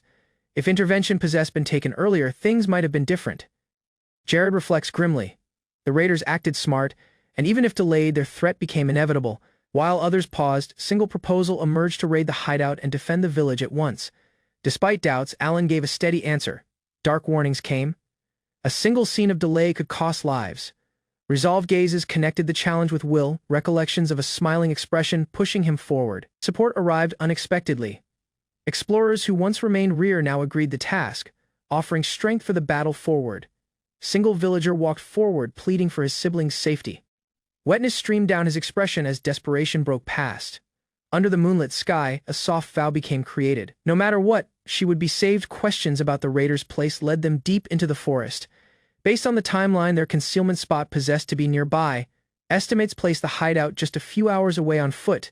Every scene counted as they moved under the cover of darkness. From a hilltop vantage point, a sweeping sight showed likely hideout spots nestled in the remote woods. A faint watchfire glowed near a known cave, once housed to a former gang. It likely housed around 30 fighters. Without delay, Alan planned to infiltrate. Doubts became cast, but his decision stayed steady. Confidence replaced doubt.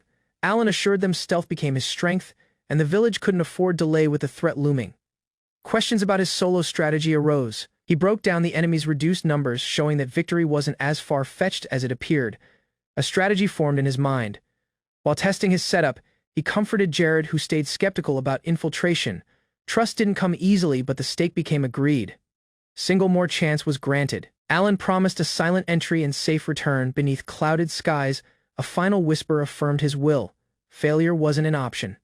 Approaching the hideout, Alan cautioned Jared to stay behind. Too much movement together risked detection, and the enemy possessed laid-out sound snares. Using concealment sorcery, he moved unseen. Even his closest ally failed to notice him slip away. With his ability active, Alan crept toward the cave entry. A lone guard remained nearby, prompting him to stay low and observe. Recognition struck this boy once escaped him. Regret lingered from the last encounter where he couldn't deliver a fatal blow. Strain spiked as they locked gazes. Alan braced himself, needing to act before proceeding more. With evaluation sorcery, the cave structure arrived into sight. A sprawling and intricate arrangement reached forward, far larger than expected. Navigating more within, Alan began analyzing the enemy's positions. Grasping their patrol routes became crucial to proceed undetected. A three-way fork emerged deeper. 13 fighters became already accounted for, heightening the stake with every step taken. In single room, several children sat behind iron bars unharmed for now. Relief arrived briefly, but Carlin became nowhere among them. Gazes shifted toward the sealed passage. Hope flickered that answers and Carlin lay beyond that barricaded path. A sealed passage led to a deeper room. Supplies scattered beyond hinted at its importance. Resolve filled Alan's gazes. Heavy wooden beams blocked the way, but he found a route for them. Every step was deliberate, quiet, a necessity. Past a narrow opening, he spotted movement. What he saw twisted his look into panic. Carlin lay helpless under a boy's weight. Fright and exhaustion identified her expression. Alan's alarm turned immediately to fury. Without delay, he struck. Rage powered his fist, delivering a crushing blow that resounded past the room. Blows landed without mercy. The assailant dropped under the flurry of strikes, left motionless in the aftermath. Panting strongly, Alan glanced at the young woman curled on the floor. Recognition and relief emerged as he whispered her name. He extended a shaking hand, offering reassurance she possessed endured enough. Escape would begin now. Without notice, Carlin clung to him, holding rear sobs. A single term burst from her lips, filled with desperation and love. Caution came back swiftly. A soft reminder to stay soft came. She agreed, swallowing her fright. After leading Carlin to safety, Alan gave her instructions to remain secret. The task wasn't over. Others still required rescuing. With the entry blocked, he assured her of his return. She agreed silently, grasping the stake he faced. In concealment, he approached another room. A boy sat solely not aware. Alan readied his weapon with cold precision. Jared's remarks resounded in his mind, painting raiders as inhuman. Recollections of what Carlin endured hardened his will. No delay came. A silenced shot rang out, ending another threat in dark quiet. Softly, Alan reached the cell and signaled the children. Hope flickered in their gazes as he whispered his promise. With Carlin by their side, the rescued kids came closely. Alan swiftly counted their number and kept track. 2 enemies already down. 11 still stayed. Before moving forward, he instructed them to brace themselves. A barricade required sealing from within, cutting off escape. Elsewhere, raiders noticed something incorrect. Bewilderment grew as they questioned the sealed room concealment their chief. Alan remained guard before a carved emblem. Strain rising, unknown markings hinted at something more than just a concealment location. A brilliant flash broke out from the carved seal, shockwaves blasted outward, hurling bodies past the sky like ragdolls. Beyond, raiders were thrown into commotion. Jared saw in stunned disbelief as debris and limbs flew in every direction. Bewilderment turned to anger. Jared stormed in demanding an account. Alan, calm and focused, confirmed it became the signal. The aftermath showed groaning survivors. Alan remained over them, torn between mercy and the urge to finish them off. The cave shuddered, priorities shifted. He chose to evacuate the children before anything else. Bloodied and enraged, a bandit lunged to strike Alan down, but became swiftly countered by Jared's unexpected intervention. Arriving just in time, Jared walked over the fallen attacker. The commotion began to settle as Alan looked up in relief. With danger behind them, the group ready to return. Alan led the children out while Jared saw over their stride. Wetness welled in Carlin's gazes. Emotion finally burst as safety confirmed the task's termination. Bandit heads lined the village gate, a gruesome warning to others. Confident in their strength, the veterans set out to finish the job. Alan, though eager, became instructed to remain behind and assist with preparations for their return to the metropolis. Within the raiders' hideout, the remaining enemies became put down. The seniors acted without delay, bound by responsibility more than emotion. Remembering his own experience, Alan agreed, the blood on his hands. As the wagon rolled to the gate, Alan climbed aboard. The journey to the metropolis and to whichever arrived next was about to begin. As Alan ready to leave, he became approached by Carlin and the village children. With the bandit task finished, Alan set out once more. He promised to return someday, leaving the village behind as he climbed aboard the wagon. By the age of 15, Alan possessed already achieved the rank of C-class adventurer, earning recognition as the youngest to do so. Before his departure, he had a soft scene with a close companion, receiving remarks of encouragement and a sincere wish for luck. Dressed in uniform and resolve, Alan walked into a fresh chapter, prepared to expression whichever expected beyond the gates. Alan walked onto the Kingdom School grounds. His heart steady before him remained the grand campus of the Kingdom Bright Studies, his fresh start. As he joined the incoming students in the grand auditorium, the clerk announced that only 39 possessed been agreed this term. Among them was Alan. Despite hoping for Class B, Alan became assigned to class dominated by aristocrats. Knowing the rules, he understood that speaking out of go, as a common-born student, could cause problems. Encircled by aristocracy, Alan kept his distance until a noble young woman named Anastasia walked in, turning every head in the room. Among the noble students, single figure remained out. Anastasia's elegance and commanding appearance captivated Alan more than the grandeur of the studies itself. He couldn't be sure, but it seemed like she glanced in his direction. Around her became other elite students: Oscar, the refined air of Wilmot, and Marcus, a brilliant scholar. More prestigious names filled the room: Leonardo, child of the Imperial Guard commander, and Claude, a kingdom prince gifted with divine strength. The nobles swiftly noticed Alan. Their remarks made light of his common-born student status, but he responded calmly, unfazed by their mockery. As another powerful student went into the hall, Alan's notice shifted. The arrival of Royal Prince Karl Heinz drew every eye. His confident stride and noble aura created it obvious why others viewed him with awe. Alan's concentrate shifted as a young woman approached. Her calm, graceful appearance remained out, raising a soft curiosity within him. She presented herself as Amy von Braze, a fellow student. Her kind grin caught Alan off guard. Amy showed she was also a common-born student and recalled Alan from their earlier studies. She admired his perfect academic record. Choosing a seat beside him, Amy invited conversation. Alan, surprised yet grateful, agreed to talk until the ceremony began. Alan thought on the entry ceremony, realizing how distracted he'd been. This scene became required for Amy, the heroine of the story. Amy's grin stunned him. She embodied all expected of a game heroine: charming, bright, and effortlessly radiant. Orientation passed in a blur. A week afterward, Alan settled into the dorms and shared brief remarks with his mom before parting. Despite appearances, Alan seemed isolated. No single spoke to him. Encircled by nobles, he sat silently, completely solely.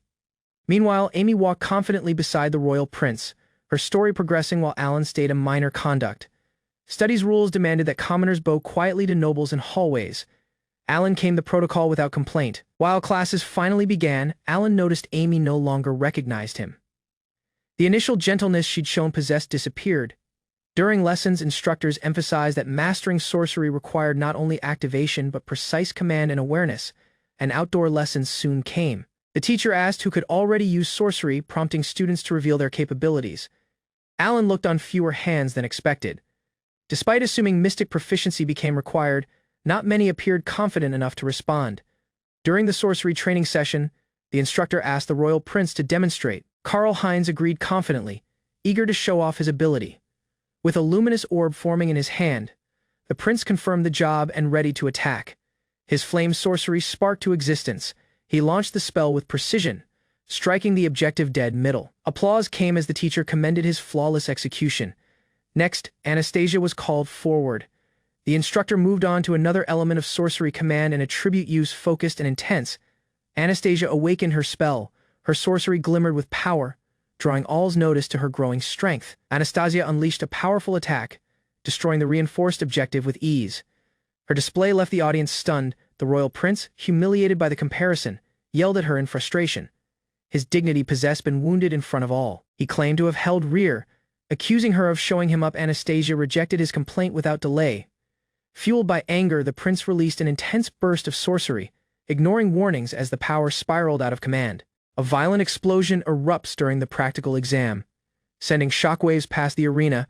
Amid the commotion, the royal prince recoils while a resolute young woman strides forward, hand raised, channeling a spell. In an instant, a towering barrier of water rises, shielding the students from the oncoming blast. Screams echo as debris crashes against the mystic barrier. Once the smoke clears, the prince is found dropped, prompting a surge of panic among his classmates. Single student kneels beside him. Ami swiftly begins treatment, her healing sorcery luminous softly. Worry tightens her brow. Regaining consciousness, the prince gazes at his hand, awestruck. His gaze drifts to Amy, understanding dawning. Ami reaches out with worry, checking the royal prince's condition as he regains full consciousness. Lowering her gaze, Amy blushes, exposing that her deeds became motivated by loyalty to someone else.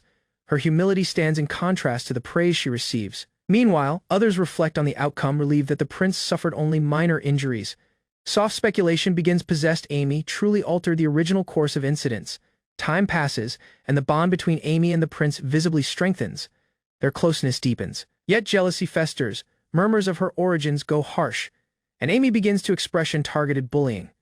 Anastasia reappears at the school accompanied by girls once believed to have disappeared after civil unrest. Their appearance draws immediate notice. Confronting a group of students, Anastasia reprimands them harshly for gossiping, alerting them of their duties as nobles. Her stern tone silences them. Meanwhile, Amy silently notices the work period and atmosphere. Feeling isolated, she wonders why her classmates have started avoiding her. Behind closed doors, rumors spread more. Some accuse Amy of manipulating others past charm to gain help with the prince and others. Observing the circumstance, single student reflects on how different Amy feels from the version he knew in the original game. Amy silently endures her loneliness, reflecting on her position once a common-born student, now thrown into aristocratic society, targeted by bullies and suspicion. Within the school, factions have clearly formed. Anastasia leads single, the royal prince the other. Amy, however, stands solely with no allies. Despite this, Anastasia keeps hostilities at bay.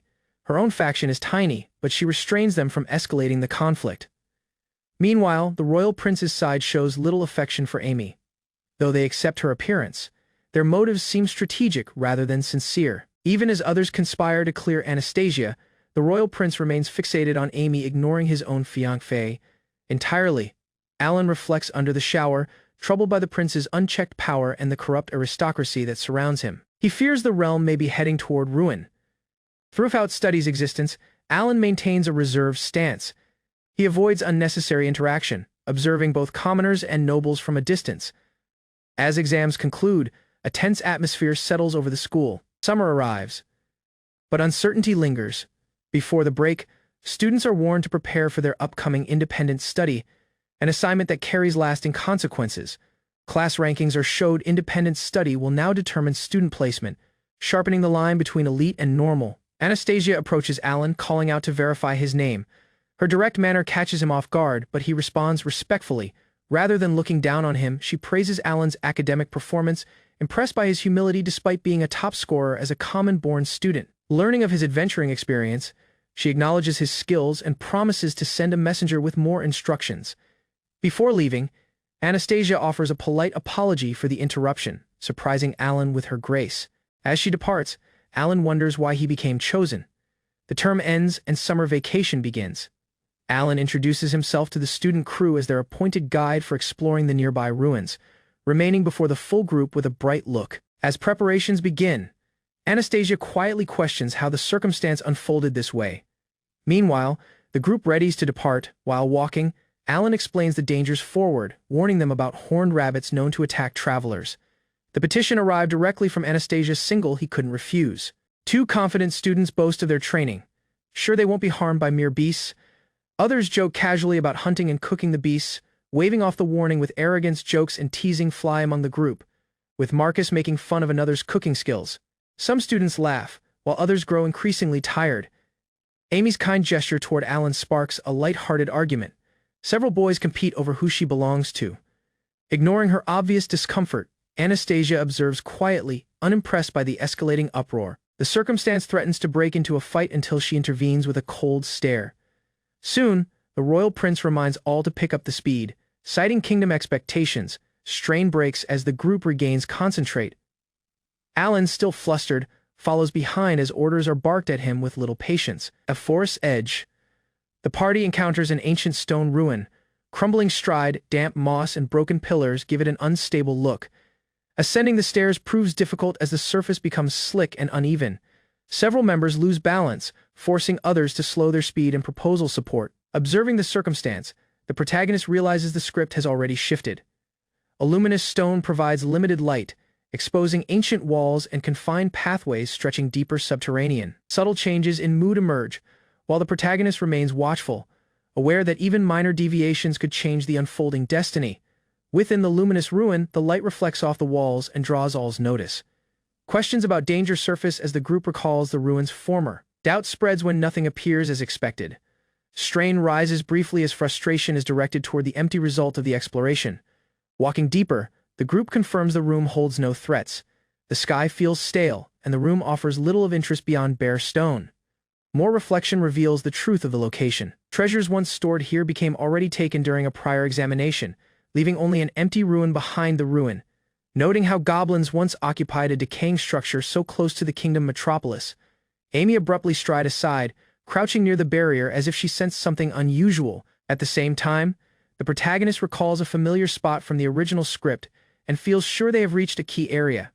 Alan, the red-haired youthful boy, looks impatient as complaints about the smell and arrangement spread past the group. Amy remains thoughtful, staring forward and quiet. Realizes her curiosity has been sparked, suggesting that this ruin still holds meaning beyond what appears on the surface. The parchment's discovery should have been random, yet Amy moved directly to the exact place as if guided by prior knowledge. Watching her closely, doubt forms in his mind. Her reactions feel familiar, raising the unsettling possibility that she understands this realm in the same way he does. Beyond the ruin, the group regathers while remaining watchful. Confidence from the escorts keeps all calm as they begin preparing to leave the area safely. Alan appears uneasy, glancing rear at the ruin as if something still feels unresolved. Before departing, Amy acknowledges the successful exploration with soft satisfaction. He realizes the realm is slowly changing. As expected hostility fades, incidents work period, and the group calmly prepares to return. Anastasia approached Alan with a calm yet steady petition. She required him to accompany her the next time. Though surprised, Alan agreed her invitation without delay. After completing an exploration of an ancient ruin, Alan was once again called by Anastasia, the encounter marking a fresh go in their connection. Arriving early at the front gate of the studies, Alan waited quietly, the atmosphere tense with expectation. A coach appeared before him, its appearance signaling the start of an important journey. Past the window, Anastasia saw him. As the coach door opened, Alan remained prepared, uncertain, but willing to follow her wherever this path led. Anastasia walked down from the coach with confidence.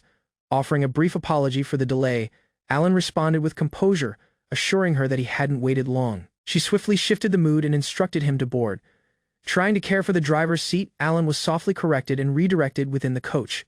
As the coach rolled past the busy roads, she showed gratitude for Alan's assistance during their former outing. Seated across from her, Alan heard carefully as Anastasia explained their next destination, a visit to gather insight from experts for an important report. Anastasia explained her plans to consult specialists versed in the labyrinth's history and the recently found ruin. Alan became taken aback by the depth of preparation. She warned him that such thoroughness became expected at her level, even if unknown to commoners. The report they were preparing wasn't trivial. It would be shown before the royal court and noble heirs from multiple nations. Resolved to ensure accuracy, Anastasia emphasized the importance of assembly expert insight for their country's fate diplomacy. Inspired by her will, Alan quietly promised to support her. Motivated by her genuine dedication, they worsened their research by visiting experts, including a scholar specialized in goblins, absorbing every lecture and document available. Despite the report being a group assignment, none of the princes contributed. Anastasia and Alan held the entire workload past sleepless nights. After organizing their notes and holding lengthy discussions, the two finally completed the comprehensive report. However, the report's length drew complaints. A noble demanded a summary, dismissing their effort with a 3-minute limit. Indifferent and pressed for time, he pressed on a simplified account, ignoring the depth and dedication poured into their labor.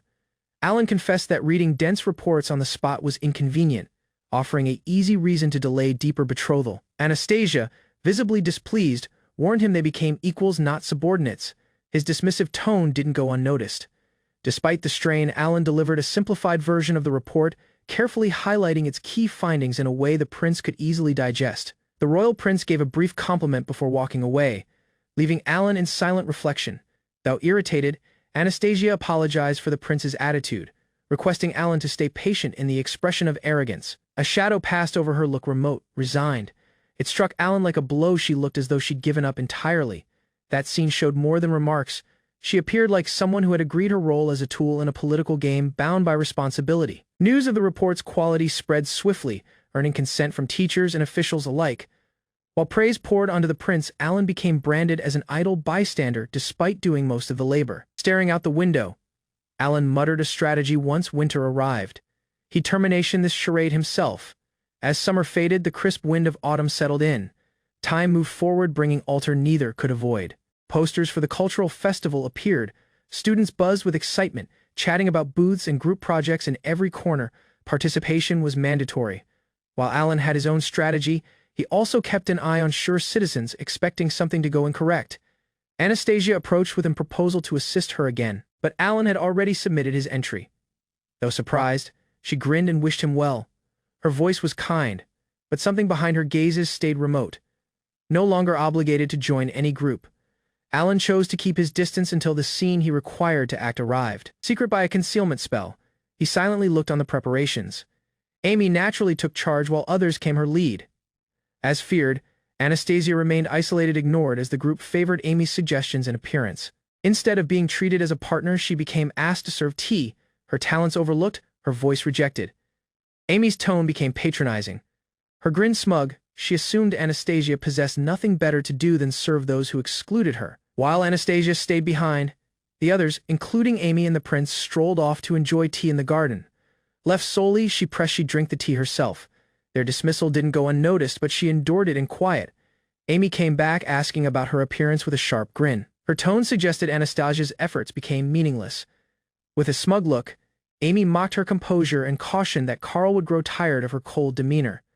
She claimed the country, too, longed for a more graceful ruler, someone charming, agreeable, and nothing like Anastasia. Amy bent closer with a mocking grin, urging Anastasia to grin, pretending worry while ridiculing her dignity.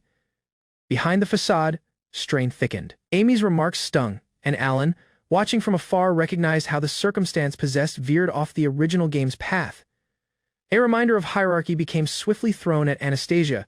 Fellow students used social rank to quiet her, rejecting the idea of equality. She countered, pointing out Amy's hypocrisy.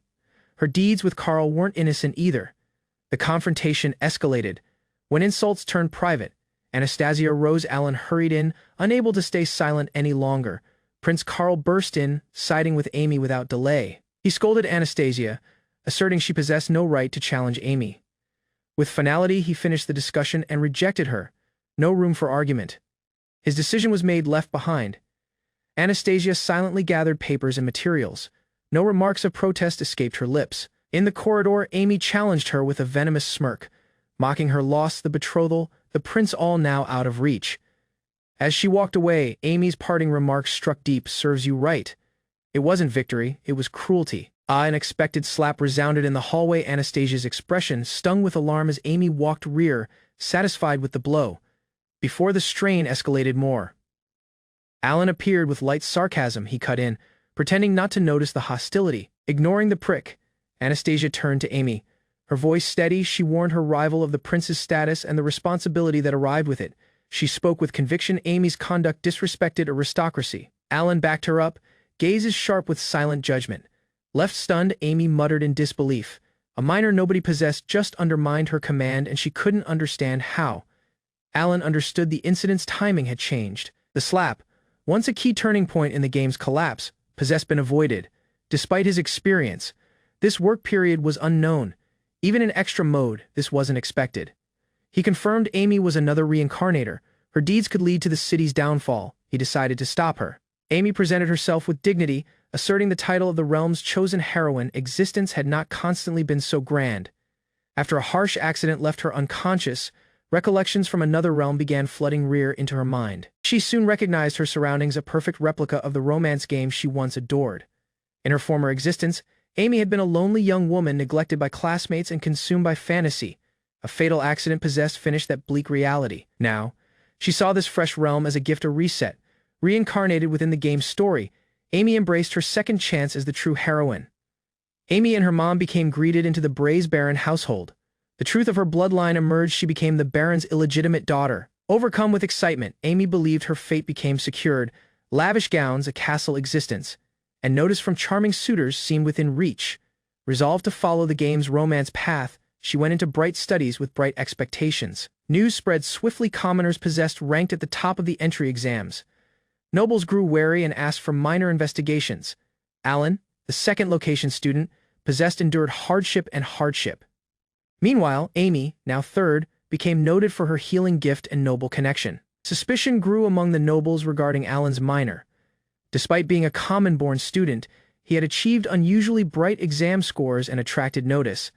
The possibility of foreign influence or political manipulation emerged. Rather than act hastily, the ducal kin decided to observe him for now. During the entry ceremony, fresh students began to care for their seats. Formality filled the hall as the studies year officially began.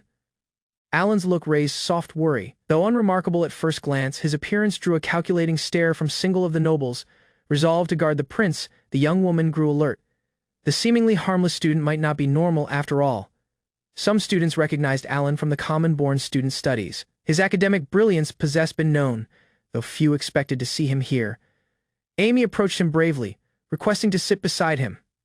While outwardly friendly, she swiftly judged him too dull to be useful.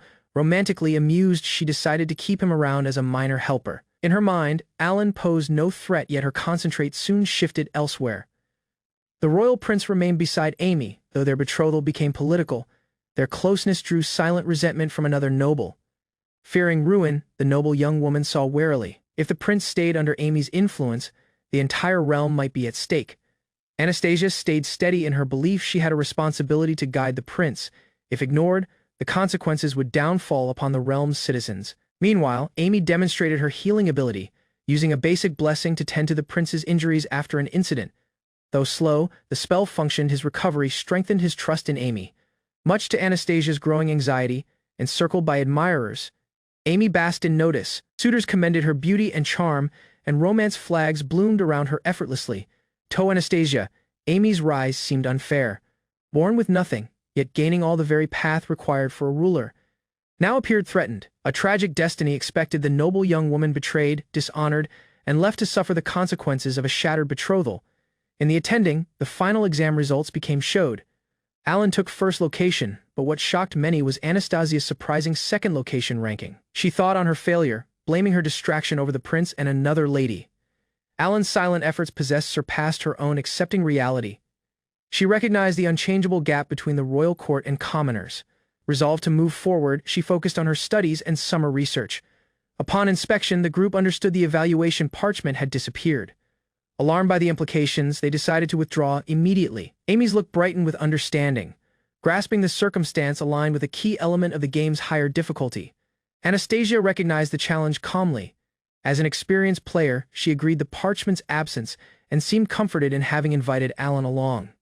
She looked on Alan's confident leadership. His former struggles forged his wisdom, making him an invaluable guide. Grateful for his continued support, She invited him to accompany her again, recognizing his surprising strength since their first encounter. Amy casually looked on Alan from afar, noting his growing rapport with Anastasia and his diligence in handling reports. Confident in her plans, she envisioned a fate where, after removing the villainess, Alan would become her loyal subordinate. Meanwhile, Anastasia reaffirmed her impression. Alan's brilliance became unmistakable and continued to exceed expectations. Their exchanges became intellectually stimulating. Though once inexperienced, Alan now contributed sharp insights. This progress brought Anastasia genuine delight. Caught smiling, she rejected his worry with a soft reassurance, hiding her raising emotions beneath composed remarks. Alan sat apart, isolated as constantly encircled by nobles. His position as a common-born student made the academy's environment feel suffocating. Anastasia considered how she could reach out. The upcoming cultural festival sparked an idea. Perhaps inviting him would help. However, when she approached, Alan already submitted his own application, leaving her proposal unnecessary. She recognized the outcome without protest, masking her surprise behind composed remarks and soft acceptance. Though a little disappointed, she shifted concentrate to the event itself, choosing instead to look forward to what the festival might bring. Amy challenged another student, concealment her disdain behind etiquette. Despite their equal status as classmates, she warned her of the unspoken social divide. Tensions escalated as Anastasia confronted Amy's behavior. Accusations flew, sparking a heated argument just as Amy neared her goal. In a scene of provocation, Anastasia lost her composure. As she raised her voice, Carl intervened, demanding an account. He rejected Amy's excuses and pressed her to leave. Though Amy masked it with a grin, her strategy had misfired a little. Undeterred, she decided to push forward, eager to finish what she started. Amy challenged Anastasia with a cold grin, mocking her loss with a harsh question about her stolen fiancé. Her remarks dripped with malice. Without remorse, she sneered, asserting that Anastasia deserved the humiliation. Provoking more, she confronted Anastasia to retaliate, promising to repay her anger many times over, eager to escalate the conflict. Just as strain peaked, a loud sneeze interrupted them, cutting past the charged scene unexpectedly. Alan's unexpected look stunned both girls. While Anastasia questioned his timing, Amy's scowl worsened, her plans once again disrupted by the same mob. Stepping aside, Alan's appearance diffused the scene, but Amy's clenched look showed her fury. Victory had slipped from her grasp. A reminder rang out: His Highness wasn't someone to be toyed with, regardless of private ambition or jealousy. Insults blazed in response. Decorum shattered as accusations and titles flew. Yet only Single walked away with dignity intact. Footsteps resounded down the hallway. No retaliation arrived, just silent withdrawal and unspoken thoughts. Solely in her room, regret flickered. A reckless outburst rear then might have caused damage beyond repair. Command this time had prevailed. Moonlight filtered past the window. She remained still, reflecting on the time. A soft thought emerged: someone possessed protected her. Alan prepares for flight during the cultural festival, checking his gear as the aircraft lifts off. Afterward, he carefully secures a large package, noting the perfect temperature for transport. Every detail has been calculated. Freshness must be preserved. Crowds begin pouring into the bustling festival grounds. Among the attractions, a themed cafe draws notice, blending entertainment with student effort. Within, Anastasia stands poised while Margaret informs her that preparations are finished. Anastasia agrees to explore the exhibits. They walk past the grounds, scanning the area. Following directions from the committee, they approach the next place, gazes taking movement forward.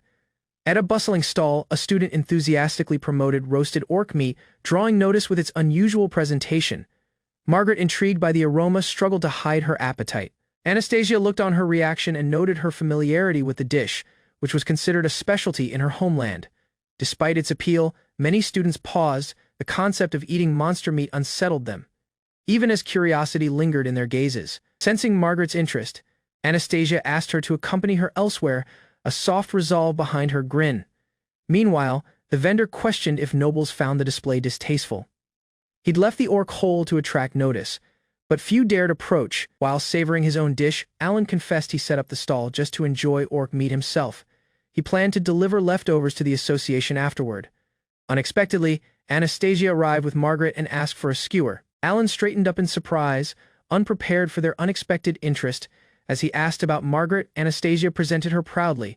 Margaret confirmed her identity, remaining confidently beside her friend. Margaret asked for her own skewer, mentioning her bright standards when it arrived to orc cuisine. Her look was earnest. Examining the meat, she asked its origin. Alan confirmed. It was from Altman, pleasing Margaret, who recognized it as her home city's delicacy. Margaret took her first bite and became shaken by the flavor. The texture became crisp yet tender, experienced only with salt, making every bite unforgettable. Anastasia questioned the source of the premium meat. Margaret admired the quality and affordability, noting how perfectly it possessed been readied. Alan responded vaguely, hinting at a secret method of acquisition. Though he avoided specifics, he confessed to using his adventurer status to make it possible. Margaret confidently evaluated the meat's traits. Its firmness and absence of odor confirmed its freshness and bright grade, watching her enthusiasm. Bystanders grew interested. Her vivid praise and reaction drew more notice than the meat itself. As the enticing aroma spread, students began crowding the stall. Alan obtained rapid-fire orders, trying to keep up as demand soared. With the audience structure, Margaret suggested they leave. Anastasia agreed in agreement, watching Alan get busier by the minute before departing. They shared smiles. Alan thanked them sincerely, while Margaret joked with him about how fun the encounter had been. Alan invited them rear for the orc dismantling show. Margaret declined, but Anastasia, interested, entertained the idea briefly despite the rush. Alan still wondered about Anastasia's group. He planned to visit them once the afternoon slowed down. Thanks to the audience drawn by Anastasia and Margaret, Alan managed to sell out by morning. With the shop closed, he decided to explore the festival. His first stop became the exhibit hosted by Anastasia's group. Interested and with time to spare, he walked within. Surprisingly, the room was empty. There became no receptionist and the displays remained unattended. He skimmed past the exhibition, which depicted a common-born student's diet in the kingdom metropolis, an elaborate spread branded as typical meals. The descriptions painted an idealized sight: children fed well, meals rich with vegetables and meat. Alan quietly questioned its accuracy. Alan studied the remaining displays, noting their polished presentation of education and safety.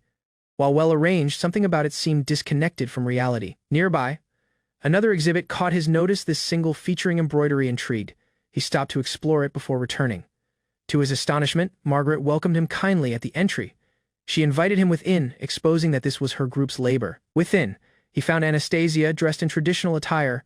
Her unexpected appearance caught him off guard. Anastasia explained her circumstance. After being removed from her original group, Margaret greeted her in to showcase her embroidery. Despite her disappointment, urged Alan to explore the room.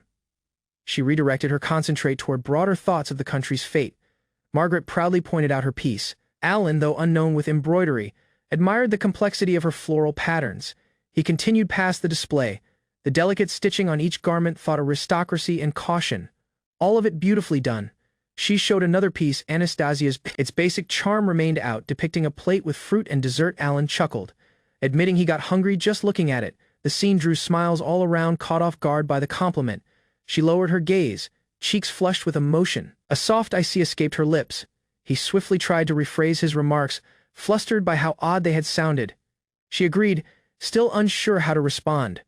Margaret warned them it became nearly time to head for the auditorium. A sense of closure settled over the group. Before leaving, she grew self-conscious about her chosen artwork. Embarrassed, it showed her sweet tooth. He thanked them and silently took his leave. Within the auditorium, the cultural festival's final results became about to be showed. Anticipation filled the sky. Royal Prince Karl-Heinz and his group shone their award-winning exhibit. Their concentrate became the poor, portrayed past interviews and staged visuals. As they agreed the award, the prince credited the idea to Amy, smiling for the audience while expressing gratitude.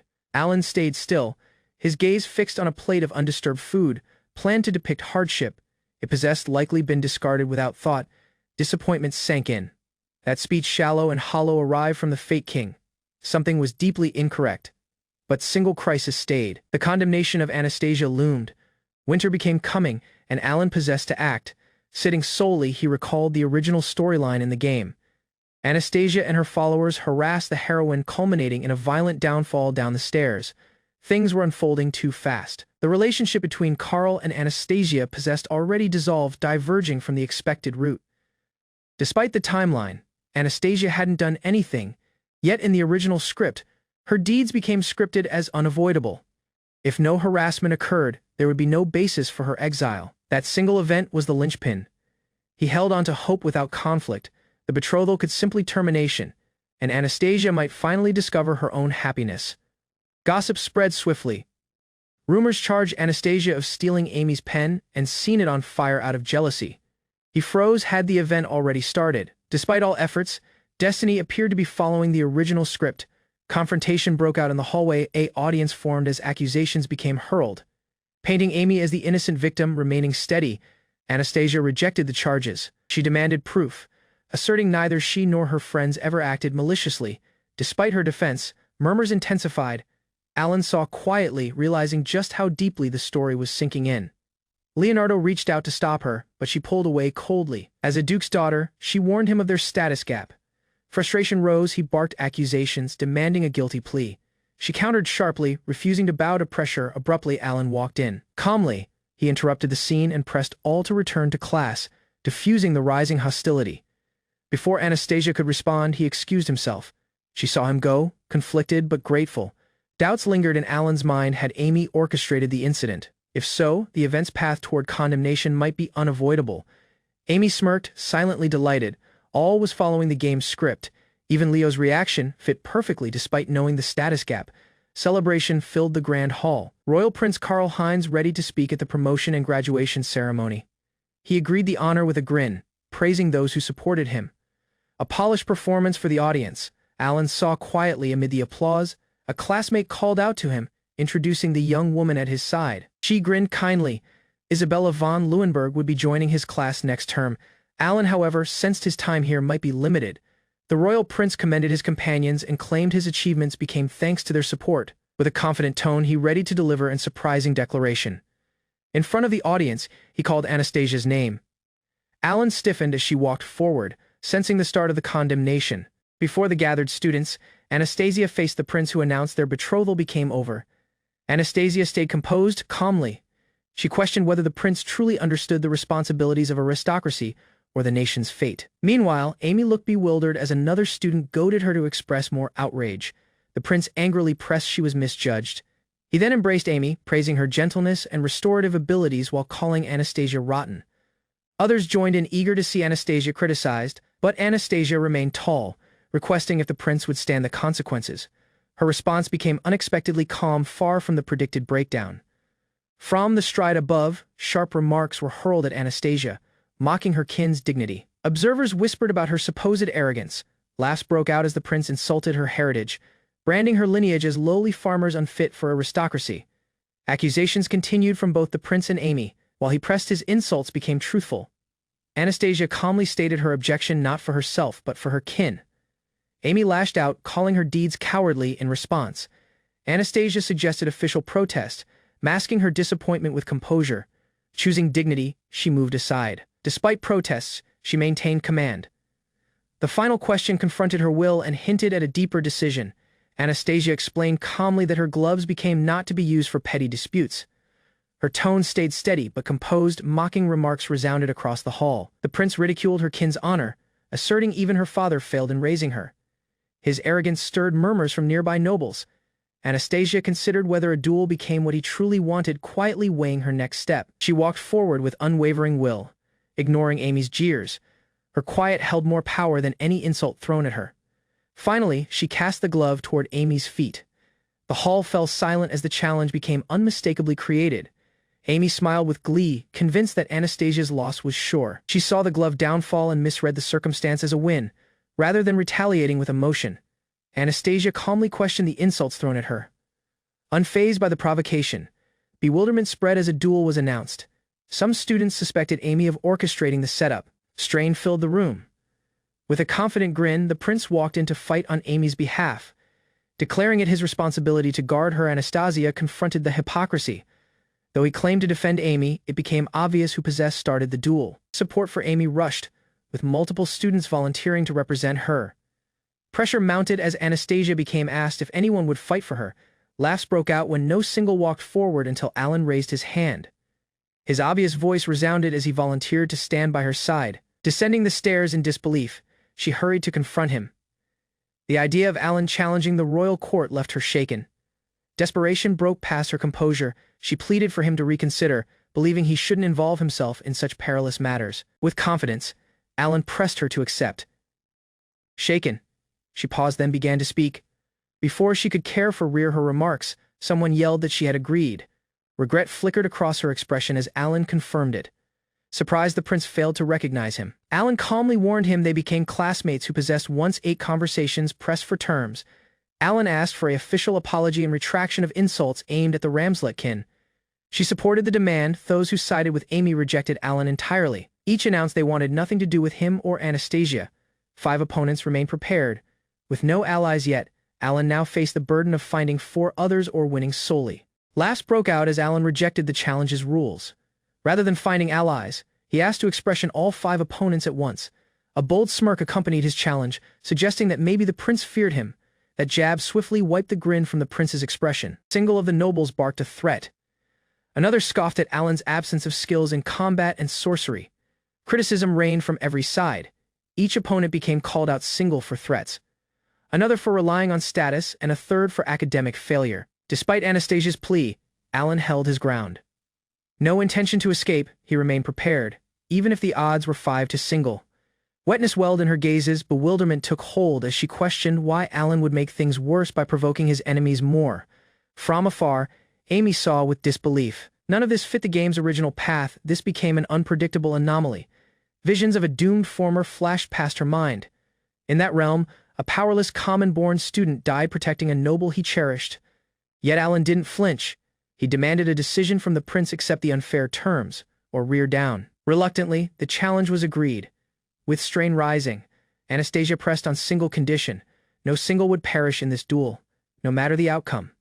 With a grin, Alan thanked her for the reminder. Some scoffed at the condition, but others reluctantly agreed, deeming it less messy. The prince called for a witness to oversee the duel from the audience. A volunteer raised his hand, prepared to care for the role. A tall boy walked forward, familiar to Alan. Though his aims became unclear, he formally offered to witness the duel. Time was set. With only 30 minutes to prepare, Alan agreed without protest, suspecting bias in every move. As the challengers stormed off, Alan stayed calm. Even as others called after him, he silently comforted himself. It became still worth it.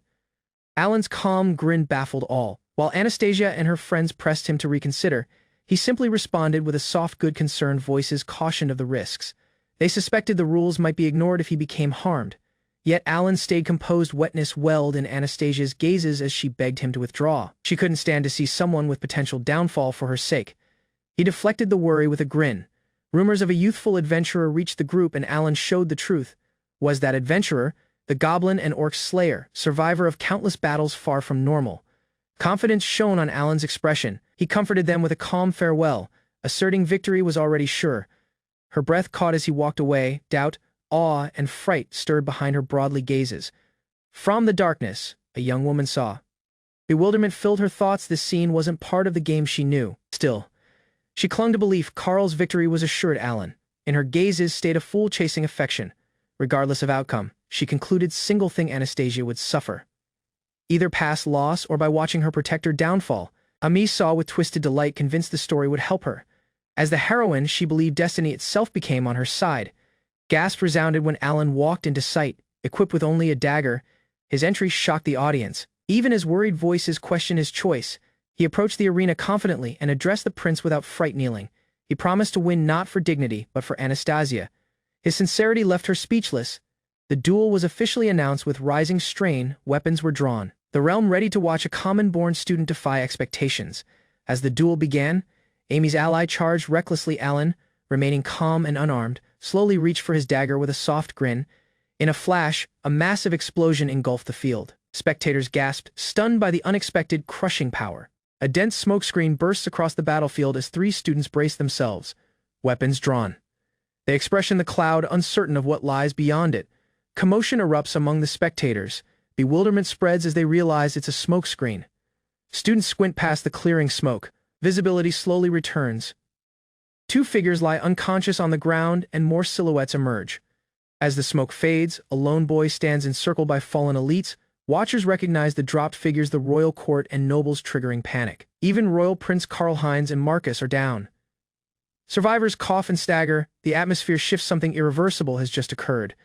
Alan reveals the unconscious figures on the ground, forcing all to witness the results of the clash. Pressuring a noble, he demands acknowledgement of his victory, holding a blade to a fallen student as others look on in alarm. Among the audience, Anastasia calls out to Alan, her look mixed with disbelief and awe at his swift intervention. Before the battle began, Alan had awakened a smokescreen and disappeared using a stealth technique. Taking his opponents off guard, blinded by smoke, the enemy fumbled in bewilderment. Unable to locate Alan, a strain rose with each second lost. Alan challenged the brawny opponent directly, calmly aiming the gun he'd previously used to stop thieves.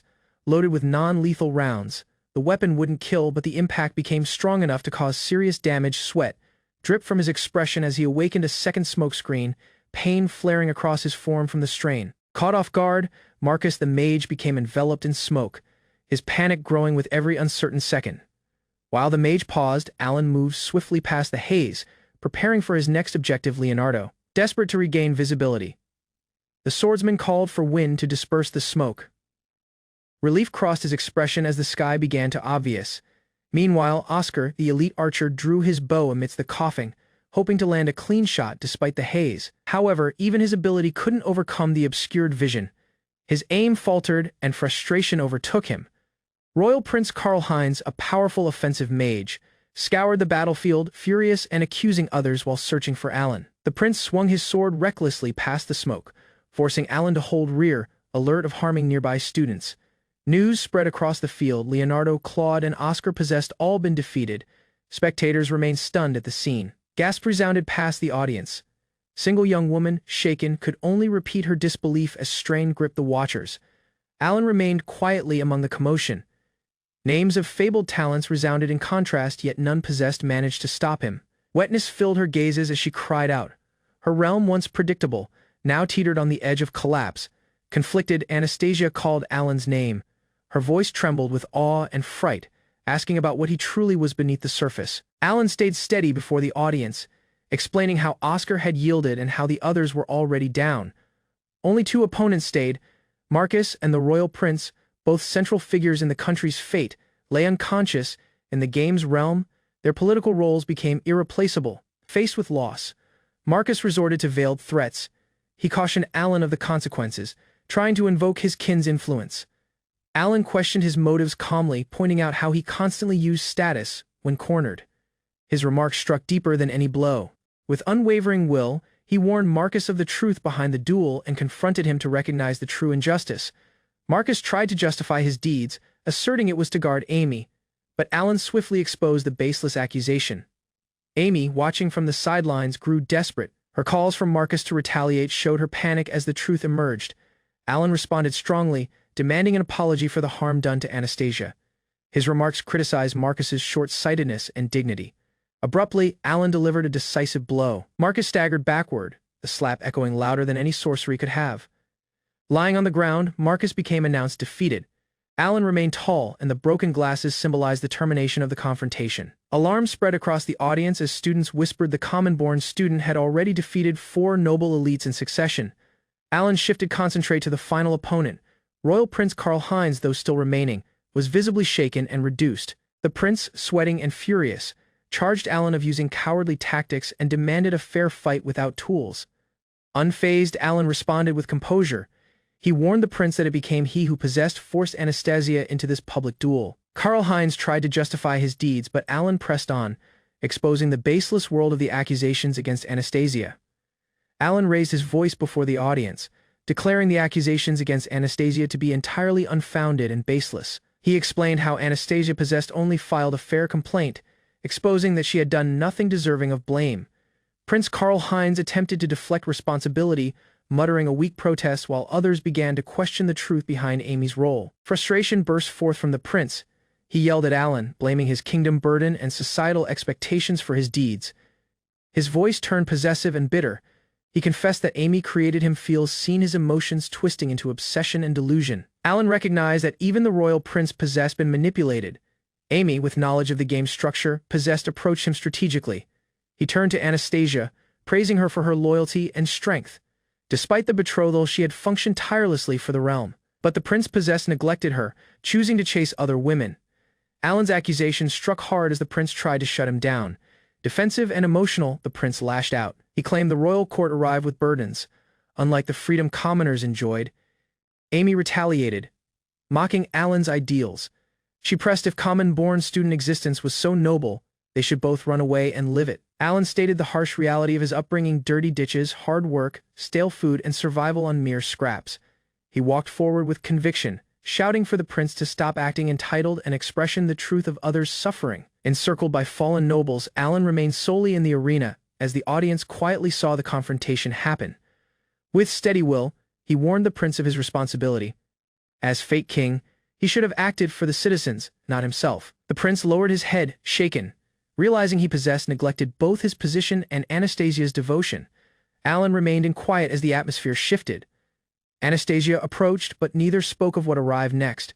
He announced the duel over, his look calm. She looked at him with worry as he moved aside. From behind, the prince began casting forbidden sorcery. Anastasia recognized the spell unstable and far too perilous.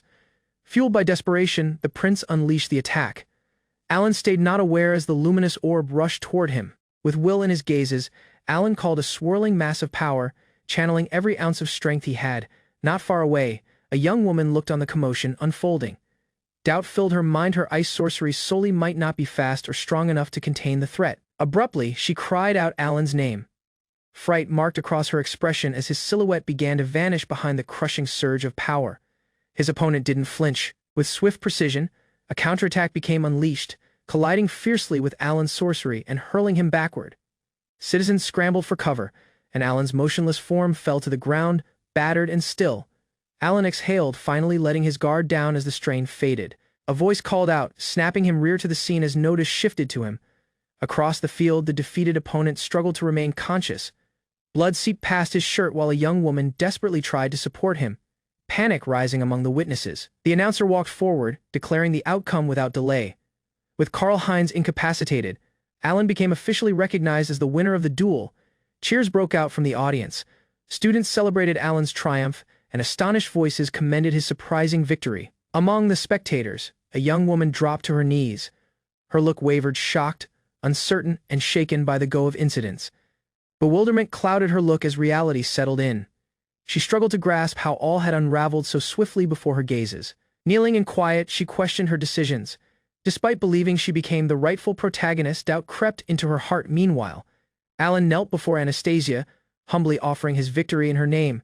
Encircled by stunned watchers, her response became soft, mixed with surprise and appreciation. Though touched by his gesture, her mind wandered to deeper concerns.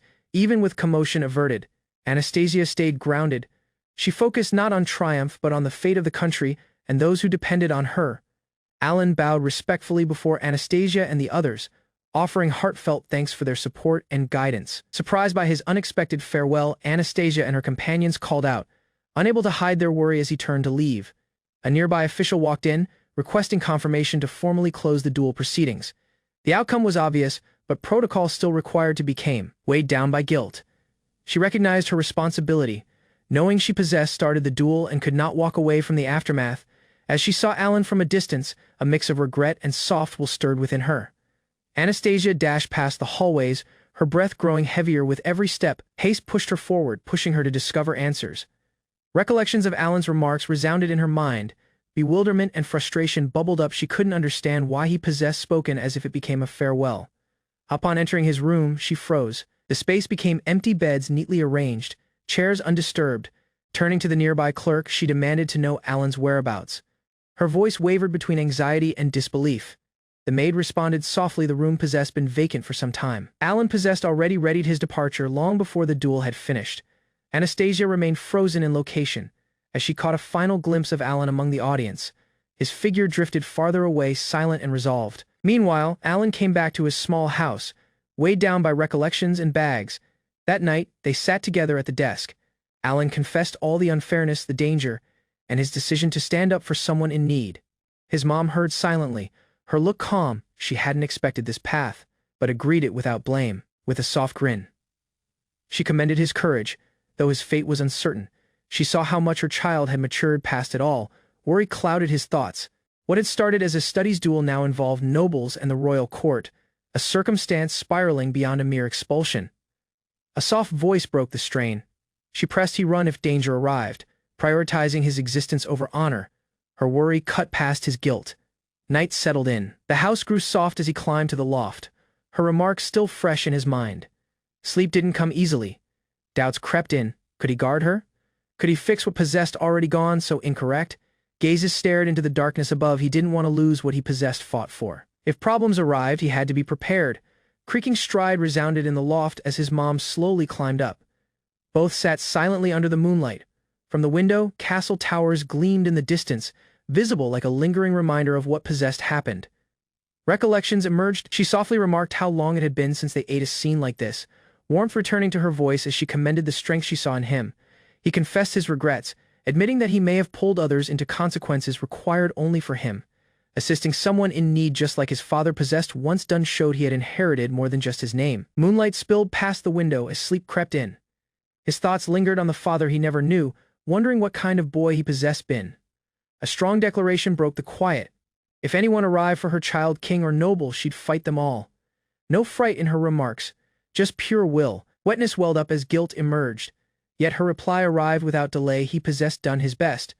No shame in his deeds, with a sigh. She announced she'd sleep beside him, shifting a little. He protested, bewildered, flustered, but secretly comforted. Morning came. At the wash basin, he muttered a reminder that she possessed her own room. Fresh sky filled his lungs as he finished drying off. A good night's rest possessed cleared the turmoil of doubt that had clouded his thoughts. From the window, things didn't seem so dark. His intervention had halted Anastasia's banishment, prevented internal conflict, and stalled an invasion from abroad. Heading downstairs, he became welcomed with warmth and a familiar voice. Strain lingered, but so did a soft sense of calm. Morning meal brought a sense of normalcy. He didn't know how long peace would last, but for now, being house seemed true. Knocking broke the calm. Curiosity turned into caution. Only single time had passed, but problems, it appeared, never waited long. Empty hallway welcomed him after the knock. No single appeared to be there, but something didn't sit right. Without notice, a power tackled him from behind. Breath stolen, balance lost, arms wrapped tight around his head. The visitor turned out to be Monica, bright and completely unbothered. Her lively appearance filled the room like a morning turmoil. She dropped by from the market with fresh vegetables and familiar smiles. More friends became waiting downstairs, and old recollections stirred as he came. Beyond, familiar faces welcomed him kindly.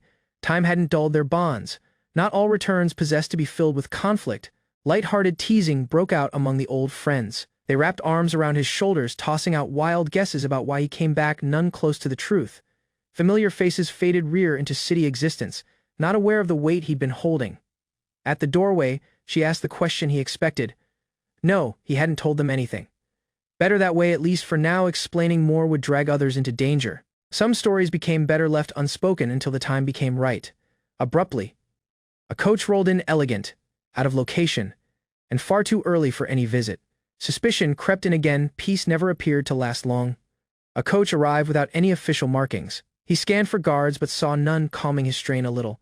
At the door, a well-dressed boy confirmed his identity. His mom remained silently beside him. The visitor presented himself as a butler from House Ramslet. Alan became stunned. Anastasia's kin possessed called him directly. Alan remained in alarm as a coach from the noble Ramslet kin arrived, summoning him by name. The messenger, serving the Duke, assured Alan's mom that her child was in no danger and commended him as a benefactor to the youthful lady of the house. Despite his mom's delay, Alan calmly comforted her and went to alter clothing as the nobleman waited beyond. Aunts prepared, Alan departed in the coach, its wheels echoing down the stone-paved road. Within, Alan sat opposite the nobleman, soft and composed as their journey toward the Duke's residence began.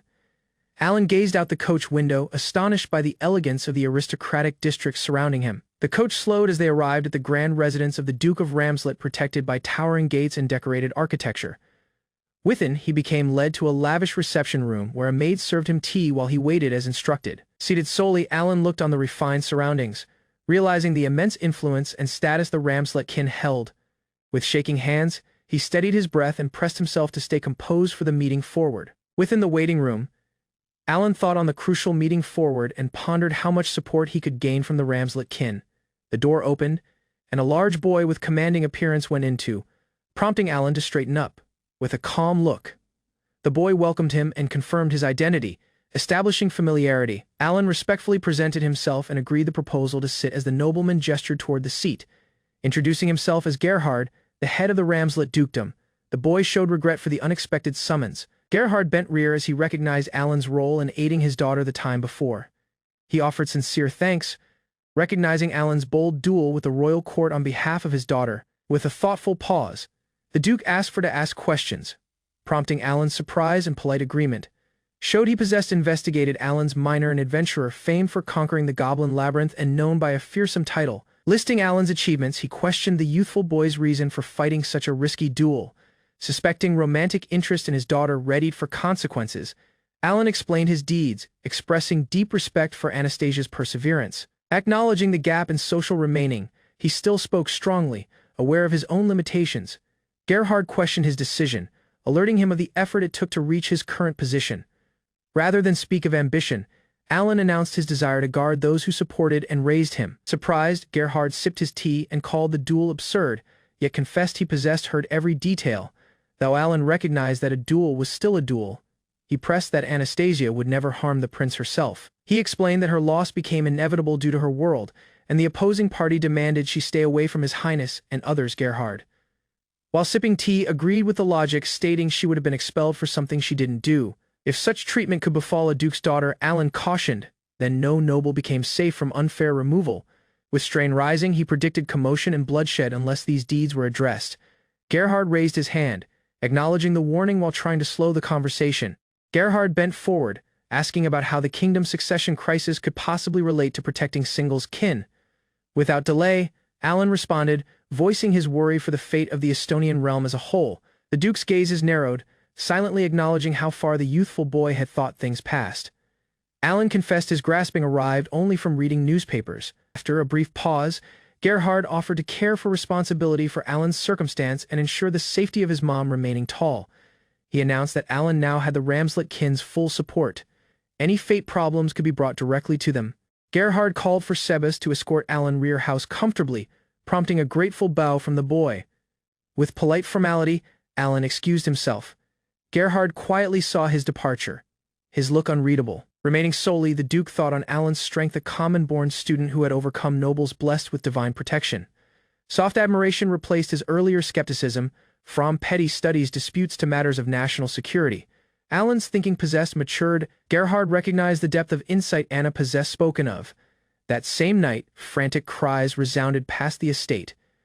A youthful lady's voice pleaded urgently for her father to listen, marking the start of another turning point. Caught off guard by Anna's unexpected return, questioned her surprising look as servants attended to him.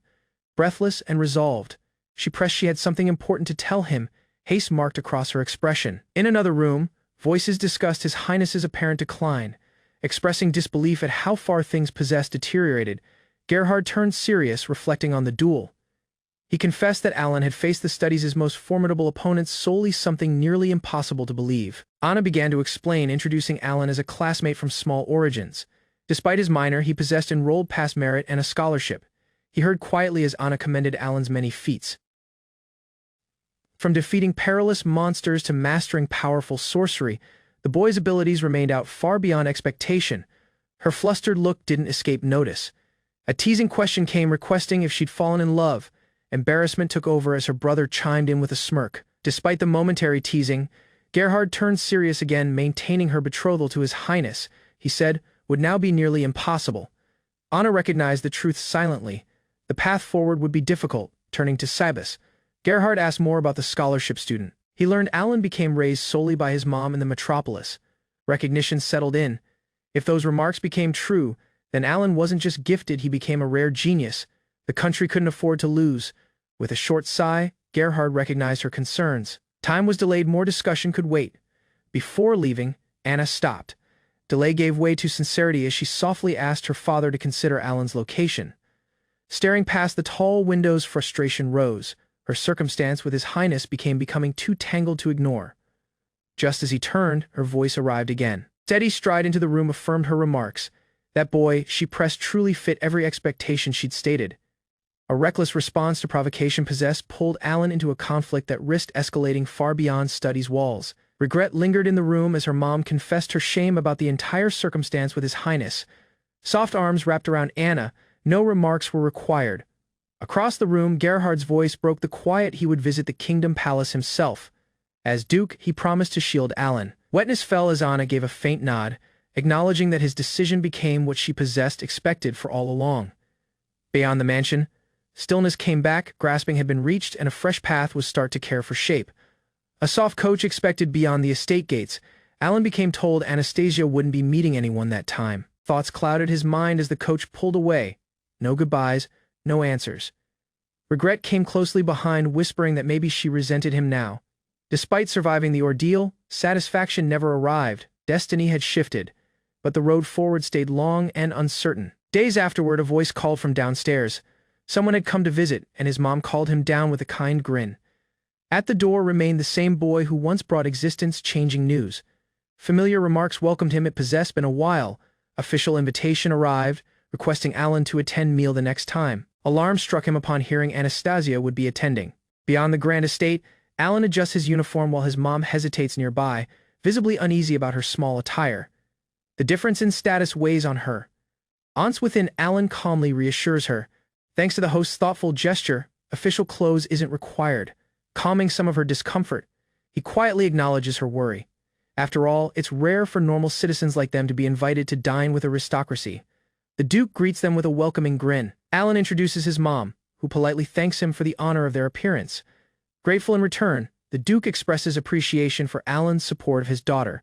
His respectful tone puts Katerina softly at ease. The Duke introduces his wife, Elizabeth, and their child, Friedrich. Both propose polite greetings, presenting themselves with warmth and poise. Elizabeth smiles gracefully as she acknowledges Alan's appearance. Alan bows respectfully, introducing himself while expressing gratitude for the invitation. A calm voice interrupts the exchange. Anastasia enters the room with soft elegance, drawing Alan's notice immediately as he mutters her name in surprise. Without notice, she commands Alan to follow. The surprising order stuns the surrounding guests as Alan is pulled away. Down the hall, Anastasia corners Alan, gripping his collar tightly. Her look remains unreadable as quiet hangs between them. Anastasia lashes out at Alan, her voice sharp as she confronts him over his unexpected disappearance, demanding an account. Caught off guard, Alan stammers an apology, unsure whether her anger stems from worry or resentment. The strain softens a little. Anastasia silently thanks him for defending her in the duel, while Alan expresses happiness at seeing her again. Their embarrassing reunion draws notice. Laughs erupts nearby, and someone comments on how close the two seem.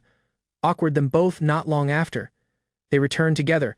Anastasia apologizes for the delay, regaining her composure before the gathered nobles. Elizabeth cheerfully shares how worried Anastasia possessed been, even exposing she cried delayed at night over Alan's disappearance. Anastasia swiftly denies it, visibly flustered. Alan freezes as Elizabeth presses him for a reaction. Her teasing tone catches him off guard, leaving him unsure how to respond. Trying to recover, Alan asks if he may call her Anna. Embarrassed, Anastasia allows it, but only when others aren't around. Moments afterward, she briskly changes the subject and leads the group toward the dining hall, with Sabas following. Deciding to express his emotions more openly, instead of concealment behind a reserved facade, all gathers around the meal desk as the Duke addresses Alan, requesting a full account of the recent incident. Calmly, he explains the outcome of the duel. An official apology will be made at the school's opening ceremony, where many witnesses can listen to it. While sipping his drink, the Duke announces the betrothal between the royal prince and his daughter is now formally annulled. A soft petition follows. Continue supporting Anastasia, not just as an ally but as a trusted companion. Smiling softly, the Duke assures there will be no punishment or expulsion awaiting Alan at studies. A generous proposal is created. Alan may join their household after graduation or be presented to valuable connections. The Duke urges him to enjoy studies' existence first. Wetness well up in Katerina's gazes. She expresses sincere gratitude for the gentleness shown to her child. Comforted, she's softly urged by those around her.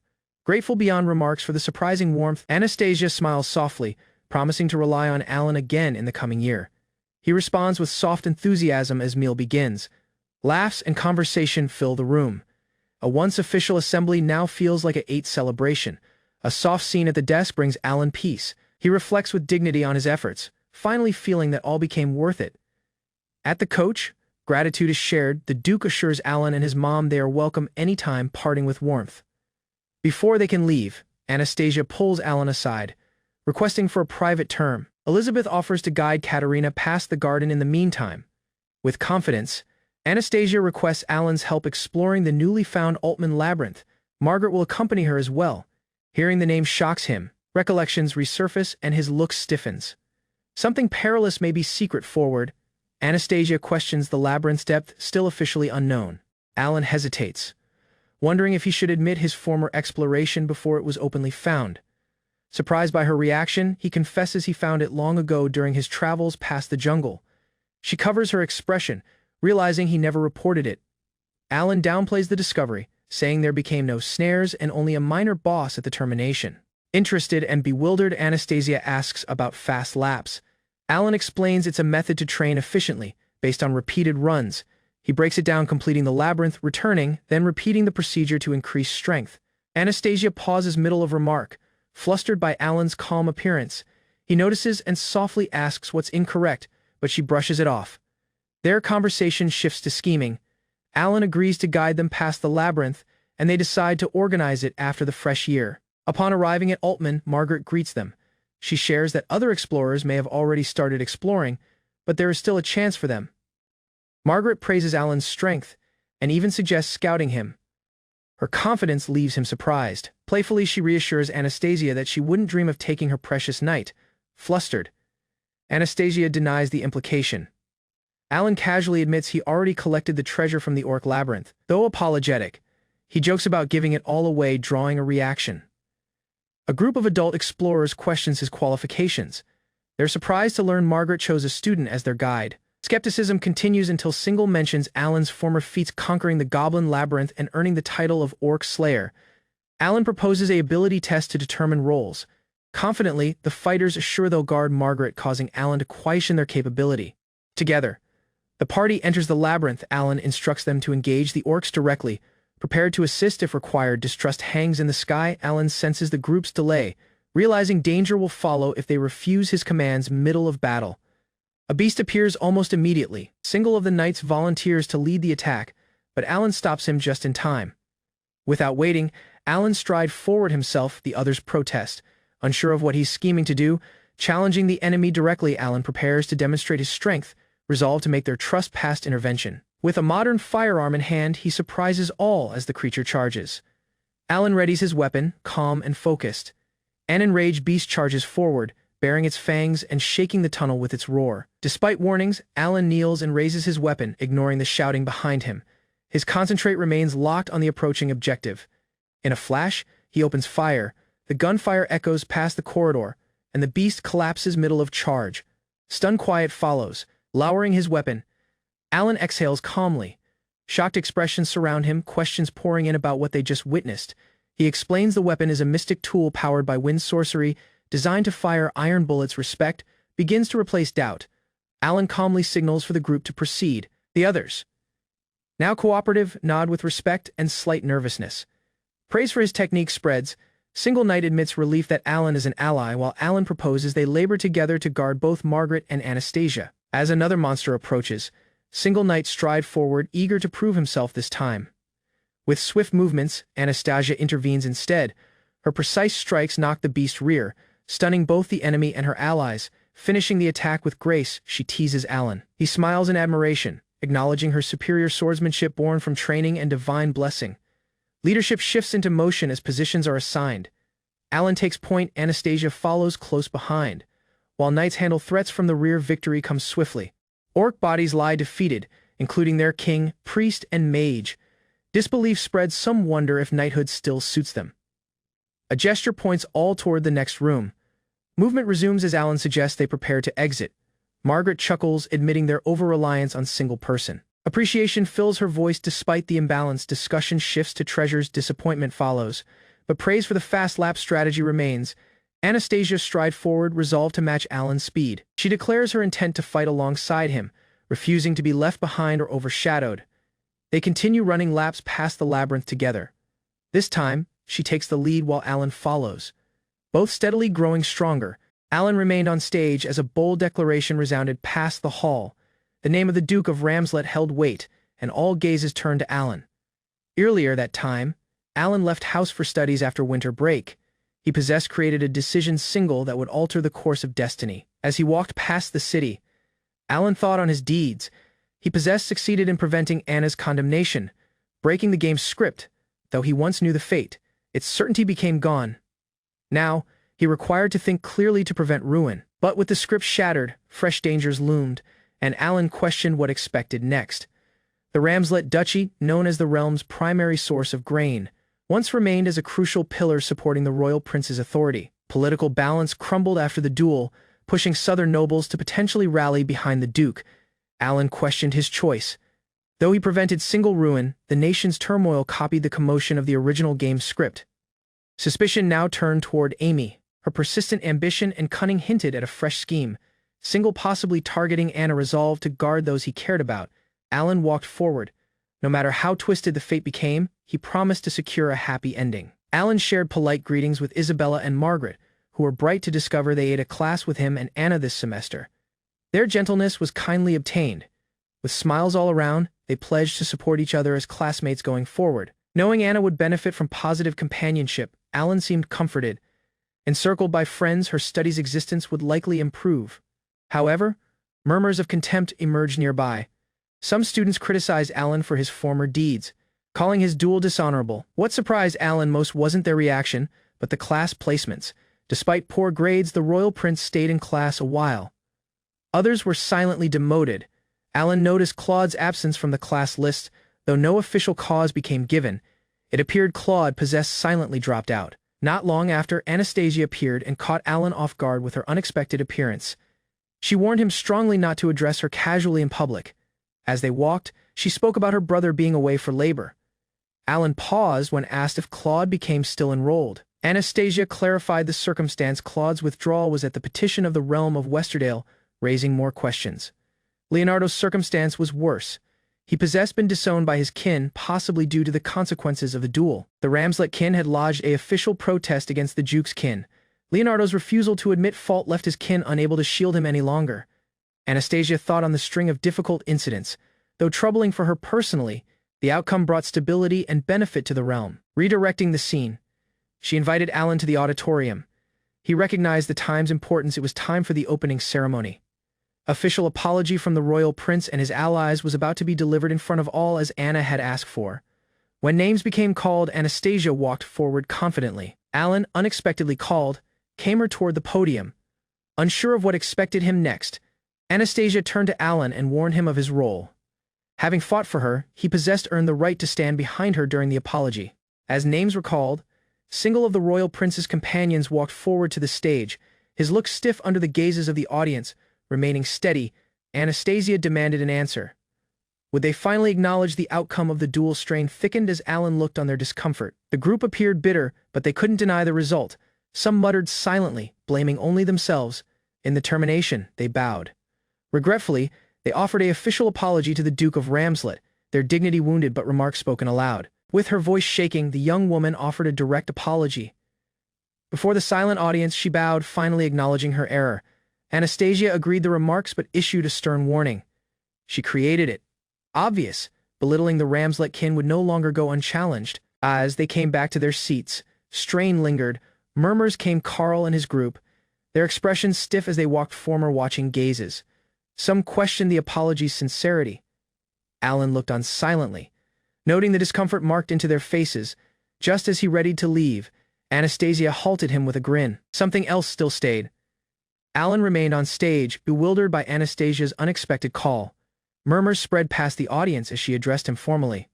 With a strong voice, Anastasia proclaimed Alan possessed upheld the honor of House Ramslet. His role in defending her reputation possessed not gone unnoticed. As recognition for his loyalty and courage, the Duke of Ramslet would extend his family's protection to Alan and his kin. Murmurs rippled past the audience. The declaration shocked many. How could a common-born student receive such privilege? At last, Anastasia shone the kin crest. Alan became asked would he accept the honor. Alan agreed, the handkerchief with a mix of bewilderment and sincerity. Unsure if it held deeper noble importance, he pledged himself to the gesture. Applause broke out from the audience.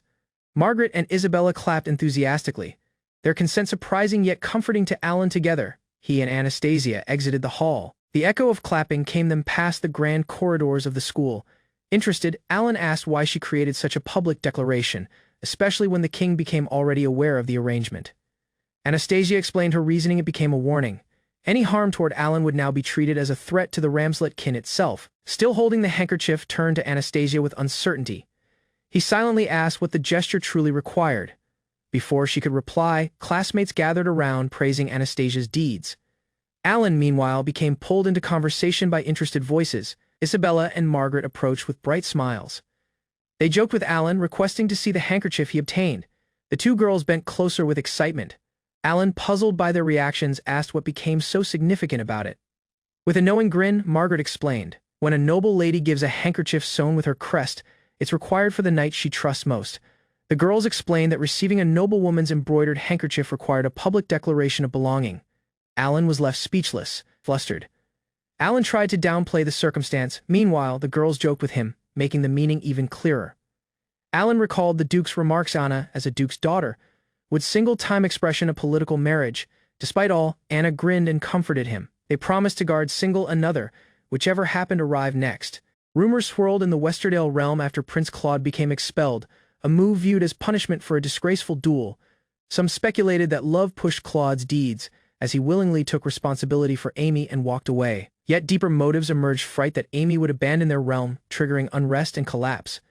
With Estonian troops poised to exploit the strain, the question arose: would Westerdale ally with them or stay loyal? Coldly, Single Voice suggested dividing the country with Estonia might be preferable to preserving a fragile sovereignty. Doubt crept in as suspicion arose that Prince Claude might already be coordinating with Estonia behind the scenes. Alan considered the script from the original game: Estonia invades, Amy escapes, and Westerdale leads a counterattack. However, that timeline appeared unlikely. Now Alan possessed altered incidents, and Amy's sainthood had been used to manipulate the realm's support. News then arrived from the south. Conrad, the eldest child, had came back house in haste.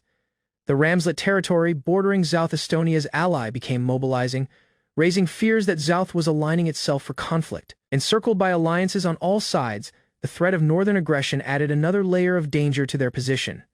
Despite the strain, military response became constrained by timing. Nothing could be done until after the harvest season. In the midst of strategy and uncertainty, Alan humbly offered his support to Amy, reaffirming his loyalty as a common-born student. Time passed silently at the school. The second year unfolded without disruption after the expulsion of the former villainess. Though the social order shifted, Amy's surroundings stayed calm. Only Prince Claude's absence identified a notable alter. Around the school, the second prince's faction began deliberately distancing itself from the royal prince's allies. Political strain from the kingdom palace seeped into student existence, raising concerns and murmurs of deeper schemes. Anastasia approached Alan, inviting him for a walk under the pretense of easy conversation. She showed her research interest and exploration of explorers and their impact within the realm's structure. When she asked for an introduction to the association, Alan paused, unsettled by the unexpected notice from its intimidating members. Anastasia joked with Alan playfully, pretending to be offended by his delay, only to brush it off with a grin. As the summer research began, she mentioned that Isabella and Margaret would labor together on literature, drawing knowing smiles from nearby classmates. Alan noticed Anna begun smiling more frequently, likely a result of her growing bond with the girls. Afterwards, she appeared dressed in basic village attire, uncertain about the necessity of her disguise. On the road, Alan explained the outfit became arranged by Sebastian, prompting Anna to remark on her unusual act of sneaking out. Anna's circumstances shifted noticeably following her duel and broken betrothal with the royal prince. Though reluctant to hide, she agreed the need to remain discreet while her kin stayed neutral in the kingdom conflict. During their walk past city, Alan and Anna encountered a wary figure, prompting Alan's watchful response. A group of elite students appeared, bravely asserting they would eliminate monsters and ask for directions to the village. However, the cloaked young woman's soft confession showed an uncomfortable truth: there were no monsters, exposing a misunderstanding or something deeper. Strain broke out as the cloaked young woman yelled her innocence, but Marx furiously charged her of lying to the fake king. Meanwhile, Alan and Anna wandered the roads until an unexpected gasp showed someone had recognized them. An unknown young woman challenged Anna, convinced she was interfering with her divine blessing once again. Alan, bewildered by the accusation, tried to understand what blessing required, only to witness the cloaked young woman prepare for a desperate move. Without notice, she lunged at Alan, knocking him down while Anna saw in stunned disbelief. Alan recognized the young woman's voice and was stunned to realize it was Cheryl Laura, someone he hadn't expected to see here. She confirmed her identity without delay, swiftly turning the circumstance in her help. Cheryl charged the other students of threatening her, asserting they planned to steal her funds, stating they became only following a prophecy obtained by Amy and were acting accordingly. The prophecy demanded the elf village be saved from a monster attack. and Cheryl's appearance misled them into thinking she became part of it, irritated. Cheryl strongly rejected being attacked by any monster, demanding they stop bothering her. Anastasia walked forward with authority, condemning the group for trying robbery within city limits. Carl, realizing the circumstance became turning against them, ordered to withdraw, though visibly irritated. He left with a bitter remark and a threat not to forget the incident. Even as they departed, the odd wind conjured during the confrontation stayed. Strain blazed anew when Cheryl demanded to know who the unknown young woman was.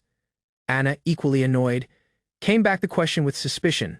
Their banter escalated. Cheryl mocked Anna as a little young woman, prompting a fierce rebuttal. Anna bristled at being belittled by someone even shorter. As the group walked, Strain blazed once more. Cheryl demanded Alan's support in the ongoing spat, while Anna issued a kingdom challenge asking about her opponent's identity. Not long after, Alan withdrew to the association, seeking a scene of peace. He crouched in a soft corridor while others checked on him. Association member explained Alan's withdrawal, amused by his entanglement in what he called a lover's quarrel between two fiery women. When Alan stayed silent, the teasing escalated. Another member charged him of eavesdropping, forcing Alan to respond to their light-hearted accusations. Within the room, Alan tried to regain calm. He invited Cheryl to clear her hood, hoping to work the atmosphere. Cheryl finally removed her hood, exposing her elven ears. Alan presented her as the daughter of the ruler of elves, stunning Anna, who hadn't understood she was the royal court. Anna, caught off guard by the revelation, swiftly apologized for her earlier behavior. To smooth over the strain, Alan explained that in the elven village, rank held no weight, and nobles and commoners became treated equally, something Anna found unusual. Brightly, Cheryl shifted the mood by inviting Alan to a summer festival held in her village, clearly excited to extend the invitation, though her unexpected look and effort alarmed all. She explained that the festival was rare, occurring only once every 10 seasons, and she believed Alan.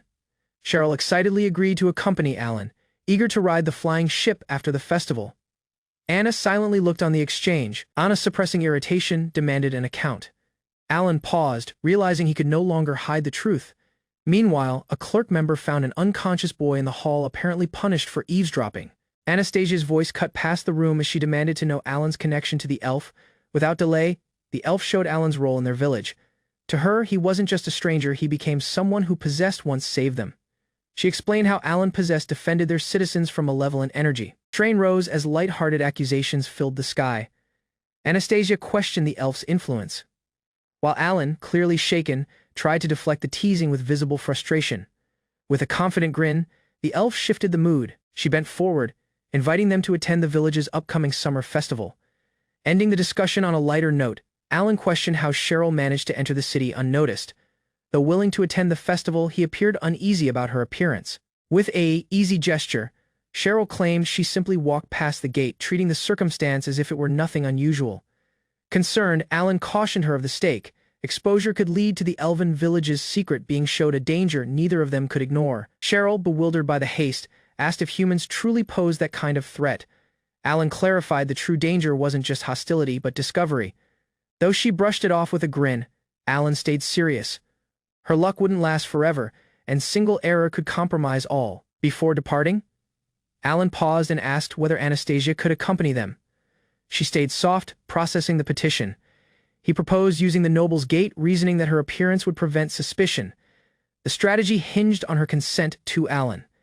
It became the safest route out of city. However, the idea of a human entering the elven village sparked immediate opposition. Cheryl, thoughtful yet amused, suggested an alternative: they could pretend Anastasia became Alan's fiancé. Flustered but compliant, Anastasia agreed. If that became the condition, she would play the role, however embarrassing it seemed.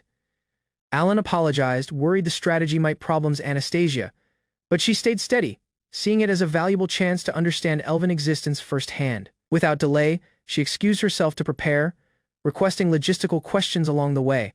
Her unexpected enthusiasm left Alan a little bewildered. An hour afterward, the group gathered beside a sleek aircraft. Cheryl beamed with dignity as she presented it as Alan's flying ship. Astonished, Anastasia questioned if it truly soared. The elf assured her that it would, empowered by the divine wind's blessing. With goggles in hand, Cheryl expected guidance. Alan paused, caught off guard by her readiness. Perched solely on the rear of the aircraft, Cheryl yelled, bewildered why no single else had joined her. Alan calmly explained that others would sit up front.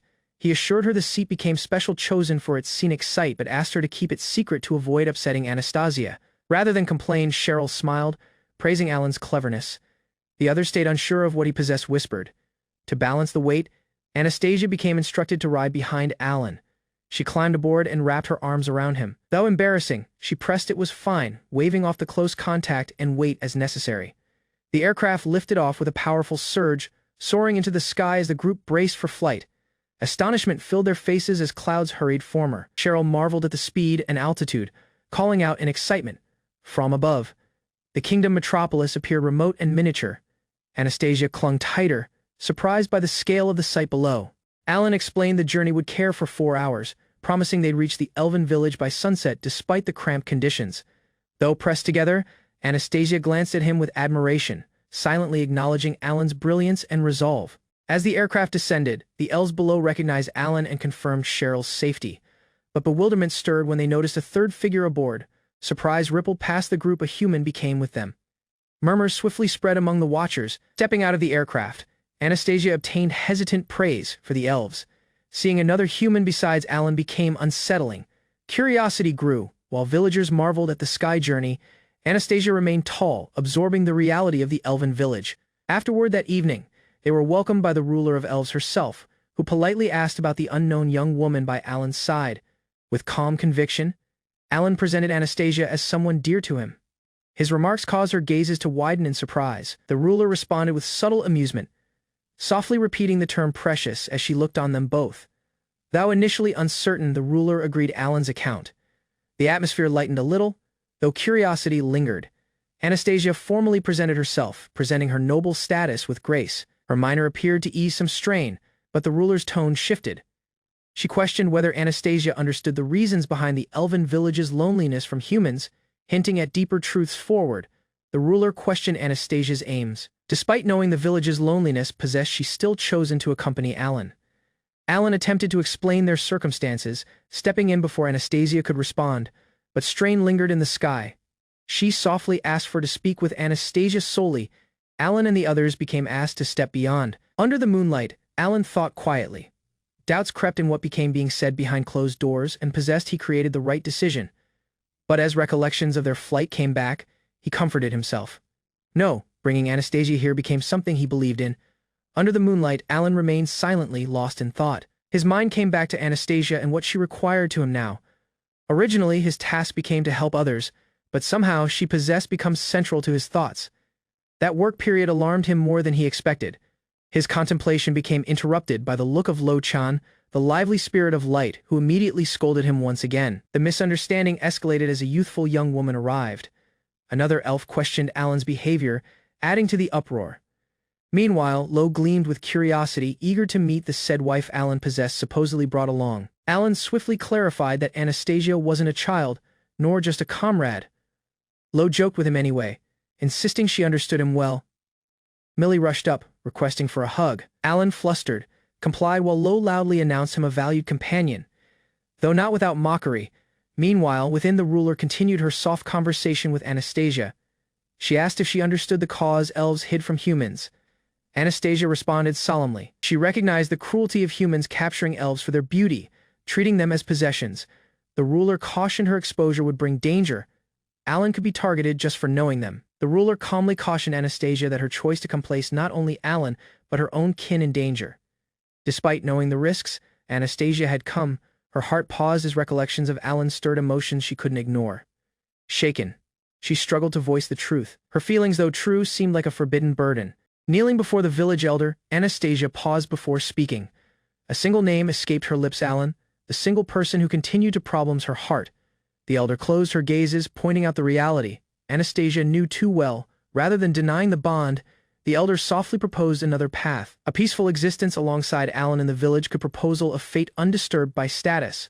Support from the villagers was obvious. They cherished Alan and wished him happiness, even if it required abandoning all bound to the human realm. As the daughter of a noble house rose on the sacrifices of others, she could not choose love over responsibility. Faced with the impossible choice, Anastasia struggled to imagine a path that included both love and responsibility. The elder confronted her, suggesting such a path might still exist. Rather than choosing single over the other, the elder proposed something bold, serving the citizens with Alan. A thought emerged: if that fate became possible, wouldn't it be ideal? Doubt crept in, not about herself, but about what Alan truly desired. The elder, watching closely, sensed the weight Anastasia held. To her, the youthful noblewoman appeared overly weighed down by self-sacrifice. With soft gazes, she pressed Anastasia to breathe, to listen inwardly and stop running from her own feelings. As she walked out into the corridor, Anastasia softly called Alan's name. He turned to her, surprised but attentive, his voice calm and welcoming. Abruptly, a group of bright children welcomed her under the moonlight. Single boy beamed with happiness, requesting if her talk with the ruler had finished. Flustered by the encounter, Anastasia tried to compose herself. She pressed nothing was incorrect, though her reddened expression said otherwise. The boy presented a youthful young woman as Miral Lore, daughter of the ruler, and mentioned a spirit named Lo. Anastasia couldn't see it. Perplexed, she agreed the account. Meanwhile, the tiny spirit hovered nearby, unimpressed by the clumsy introduction. Anastasia formally presented herself to the spirit of light, speaking with grace and composure. The spirit responded with curiosity, its look shifting with interest. Without notice, a swarm of tiny energy gathered around Anastasia, circling her intently. Something about her appearance had caught their notice. An eerie strain filled the sky. Suspicion arose when the ruler's daughter questioned Alan about Anastasia's identity. Her noble lineage was unmistakable. Exposing her connection, the child calmly explained she had once taught sorcery to Anastasia's mom, Rear, when she was just a young woman. Meanwhile, Alan grew uneasy as he understood Anastasia couldn't listen to the spirit's voice. Miral Lore extended her arms, quietly requesting a hug, bewildered. Anastasia paused until someone softly explained the child's intention. With some awkwardness, she came Alan's instructions and came back the hug. The scene, though unknown, warmed her protected heart. As they remained together, others saw from the side. The child's bond softened suspicions, and even those once skeptical began to see Anastasia differently. Amused murmurs broke out about status and love. The idea of a noble and a common-born student together stirred talk of forbidden romance, but someone warned them this was an elven village. Secret from the human realm here, no single would judge what blossomed.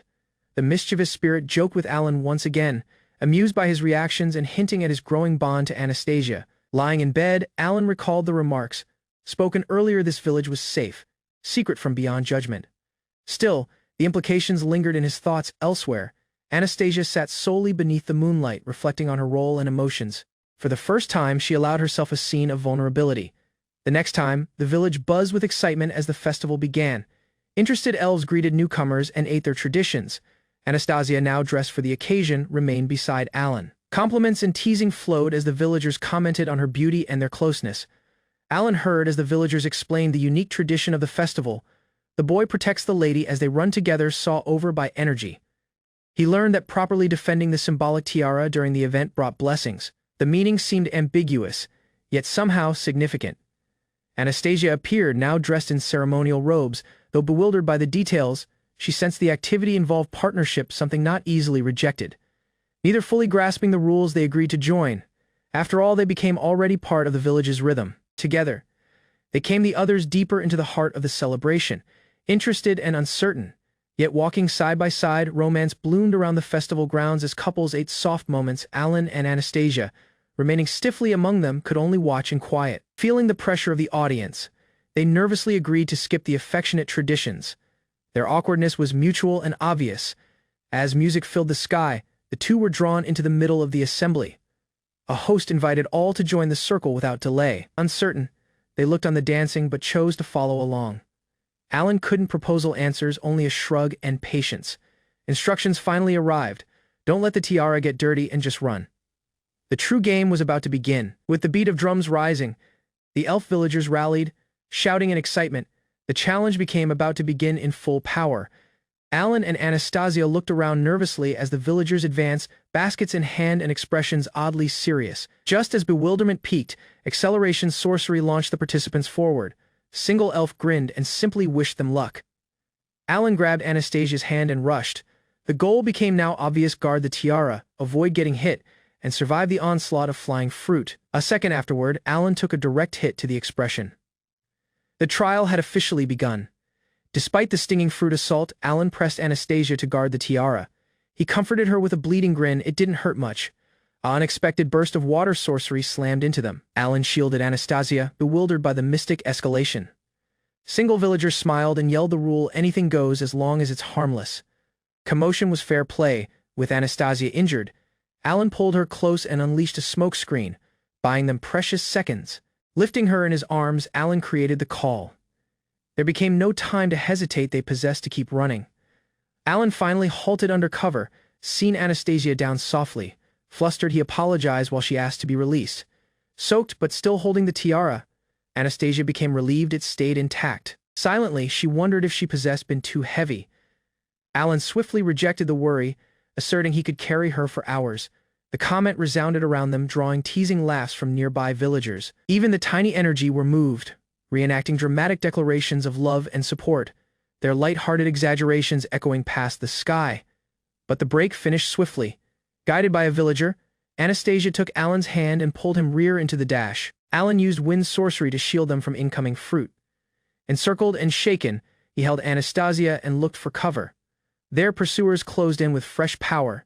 Despite exhaustion, Alan held steady, refusing to surrender as strain escalated. Encircled by enemies, Alan stayed steady with Anna at his side. He kept her close, bracing for the confrontation forward as the attackers closed in with confidence. Without delay, he pinned Anna against a nearby tree, using his form to block any incoming threat. The enemies hurled their weapons with harsh smiles. Anna could only watch in fright as Alan shielded her from the assault, fighting to stay upright. Alan began chanting. He focused his mana, resolved to hold out until time expired. A surge of power burst forth, his spell launched. The ice spear struck single enemy, directly halting their advance. Anna's voice trembled as she challenged Alan, asking about the meaning of his sacrifice. Her worry became not for the outcome, but for his safety. Abruptly, the sound of approaching footsteps broke the strain. Alan turned, alarmed by the interruption. A lady walked forward, announcing the termination of the trial as a ceremonial bell rang in the distance. The ordeal was officially over. Anna dropped into Alan, shaken by relief. Meanwhile, single of the elves apologized for acting on impulse, challenging her mother's judgment. Their efforts didn't go unnoticed. Praise came from the officials, and Alan could only respond with soft gratitude. A festive atmosphere encircled Alan and Anna as the audience gathered for the next part of the ceremony. Decorative poles swayed in the breeze while soft murmurs filled the square. Officials announced that those who protected the tiara must return 10 seasons afterward for another job.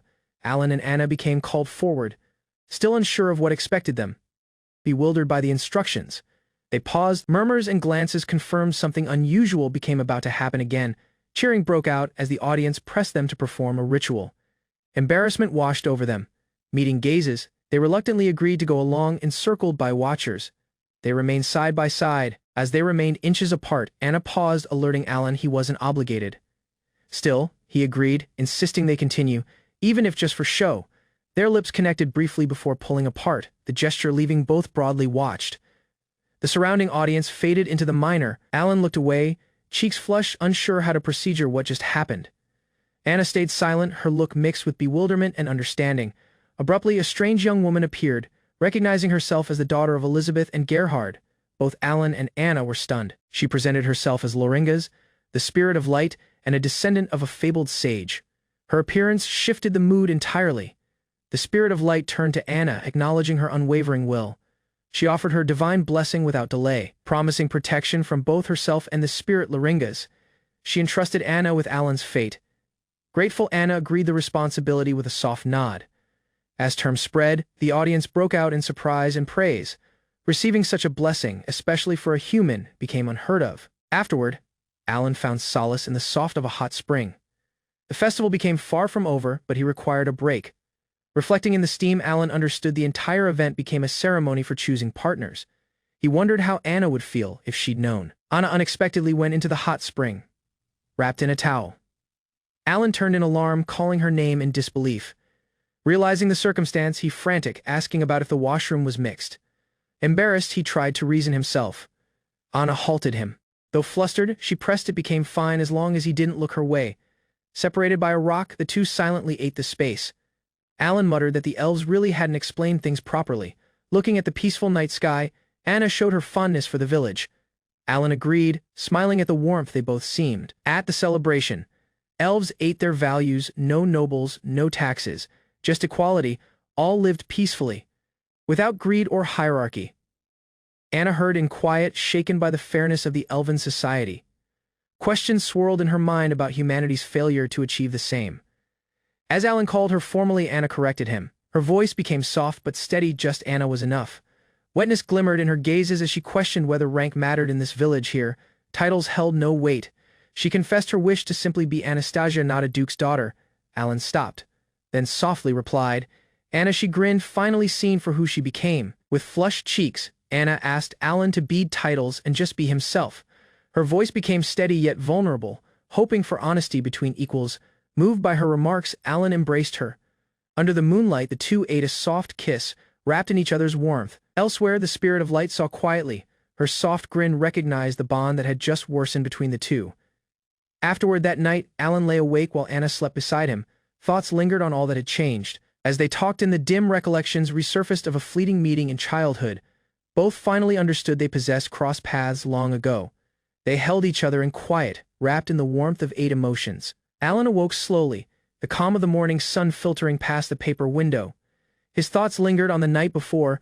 Anna stirred beside him, teasing him softly for waking up delayed. They shared soft greetings, unsure of what to say next. As she remained up, Anna deflected the strain with blame, telling him it became his fault. Alan could only stammer in response. Sitting down, Anna warned him once more, no more titles. Just Anna. Alan agreed, grasping her completely now. Before leaving the village, Alan halted Anna. He possessed single more location he wanted her to see. They arrived at a soft lake on the outskirts, hand in hand. The calm water thought the peace they both seemed. Anna grinned and pointed to the many energy dancing above the surface. Alan called her name, hesitating, trying to apologize for the night before. He walked in over his remarks. Anna halted him strongly, reluctant to let awkwardness ruin what they had. Looking out over the lake, Alan created a promise. Someday, he would make the Duke's recognition no matter how long it took. With conviction in his voice, Alan promised to achieve something worthy so he could stand before Anna proudly. No matter what, he promised to guard her. Though unsure of the timing, he pulled out a ring, admitting it became out of order. He asked her to marry him. Anna's gazes welled up with emotion, and with a radiant grin, she said yes. Encircled by luminous energy, the two embraced. A fresh chapter silently began. Afterward that time, they ready to depart. Anna wore a fairy's ornament, a token of truth. Their hearts became prepared for what lay forward. Alan and Anna flew toward the kingdom metropolis, knowing it would be the last time they could forget their roles. Though reluctant, they agreed it became time to return. Upon arrival, Alan was called. A stern boy challenged him, requesting if he understood why he had been called. The atmosphere shifted, calm became replaced by strain.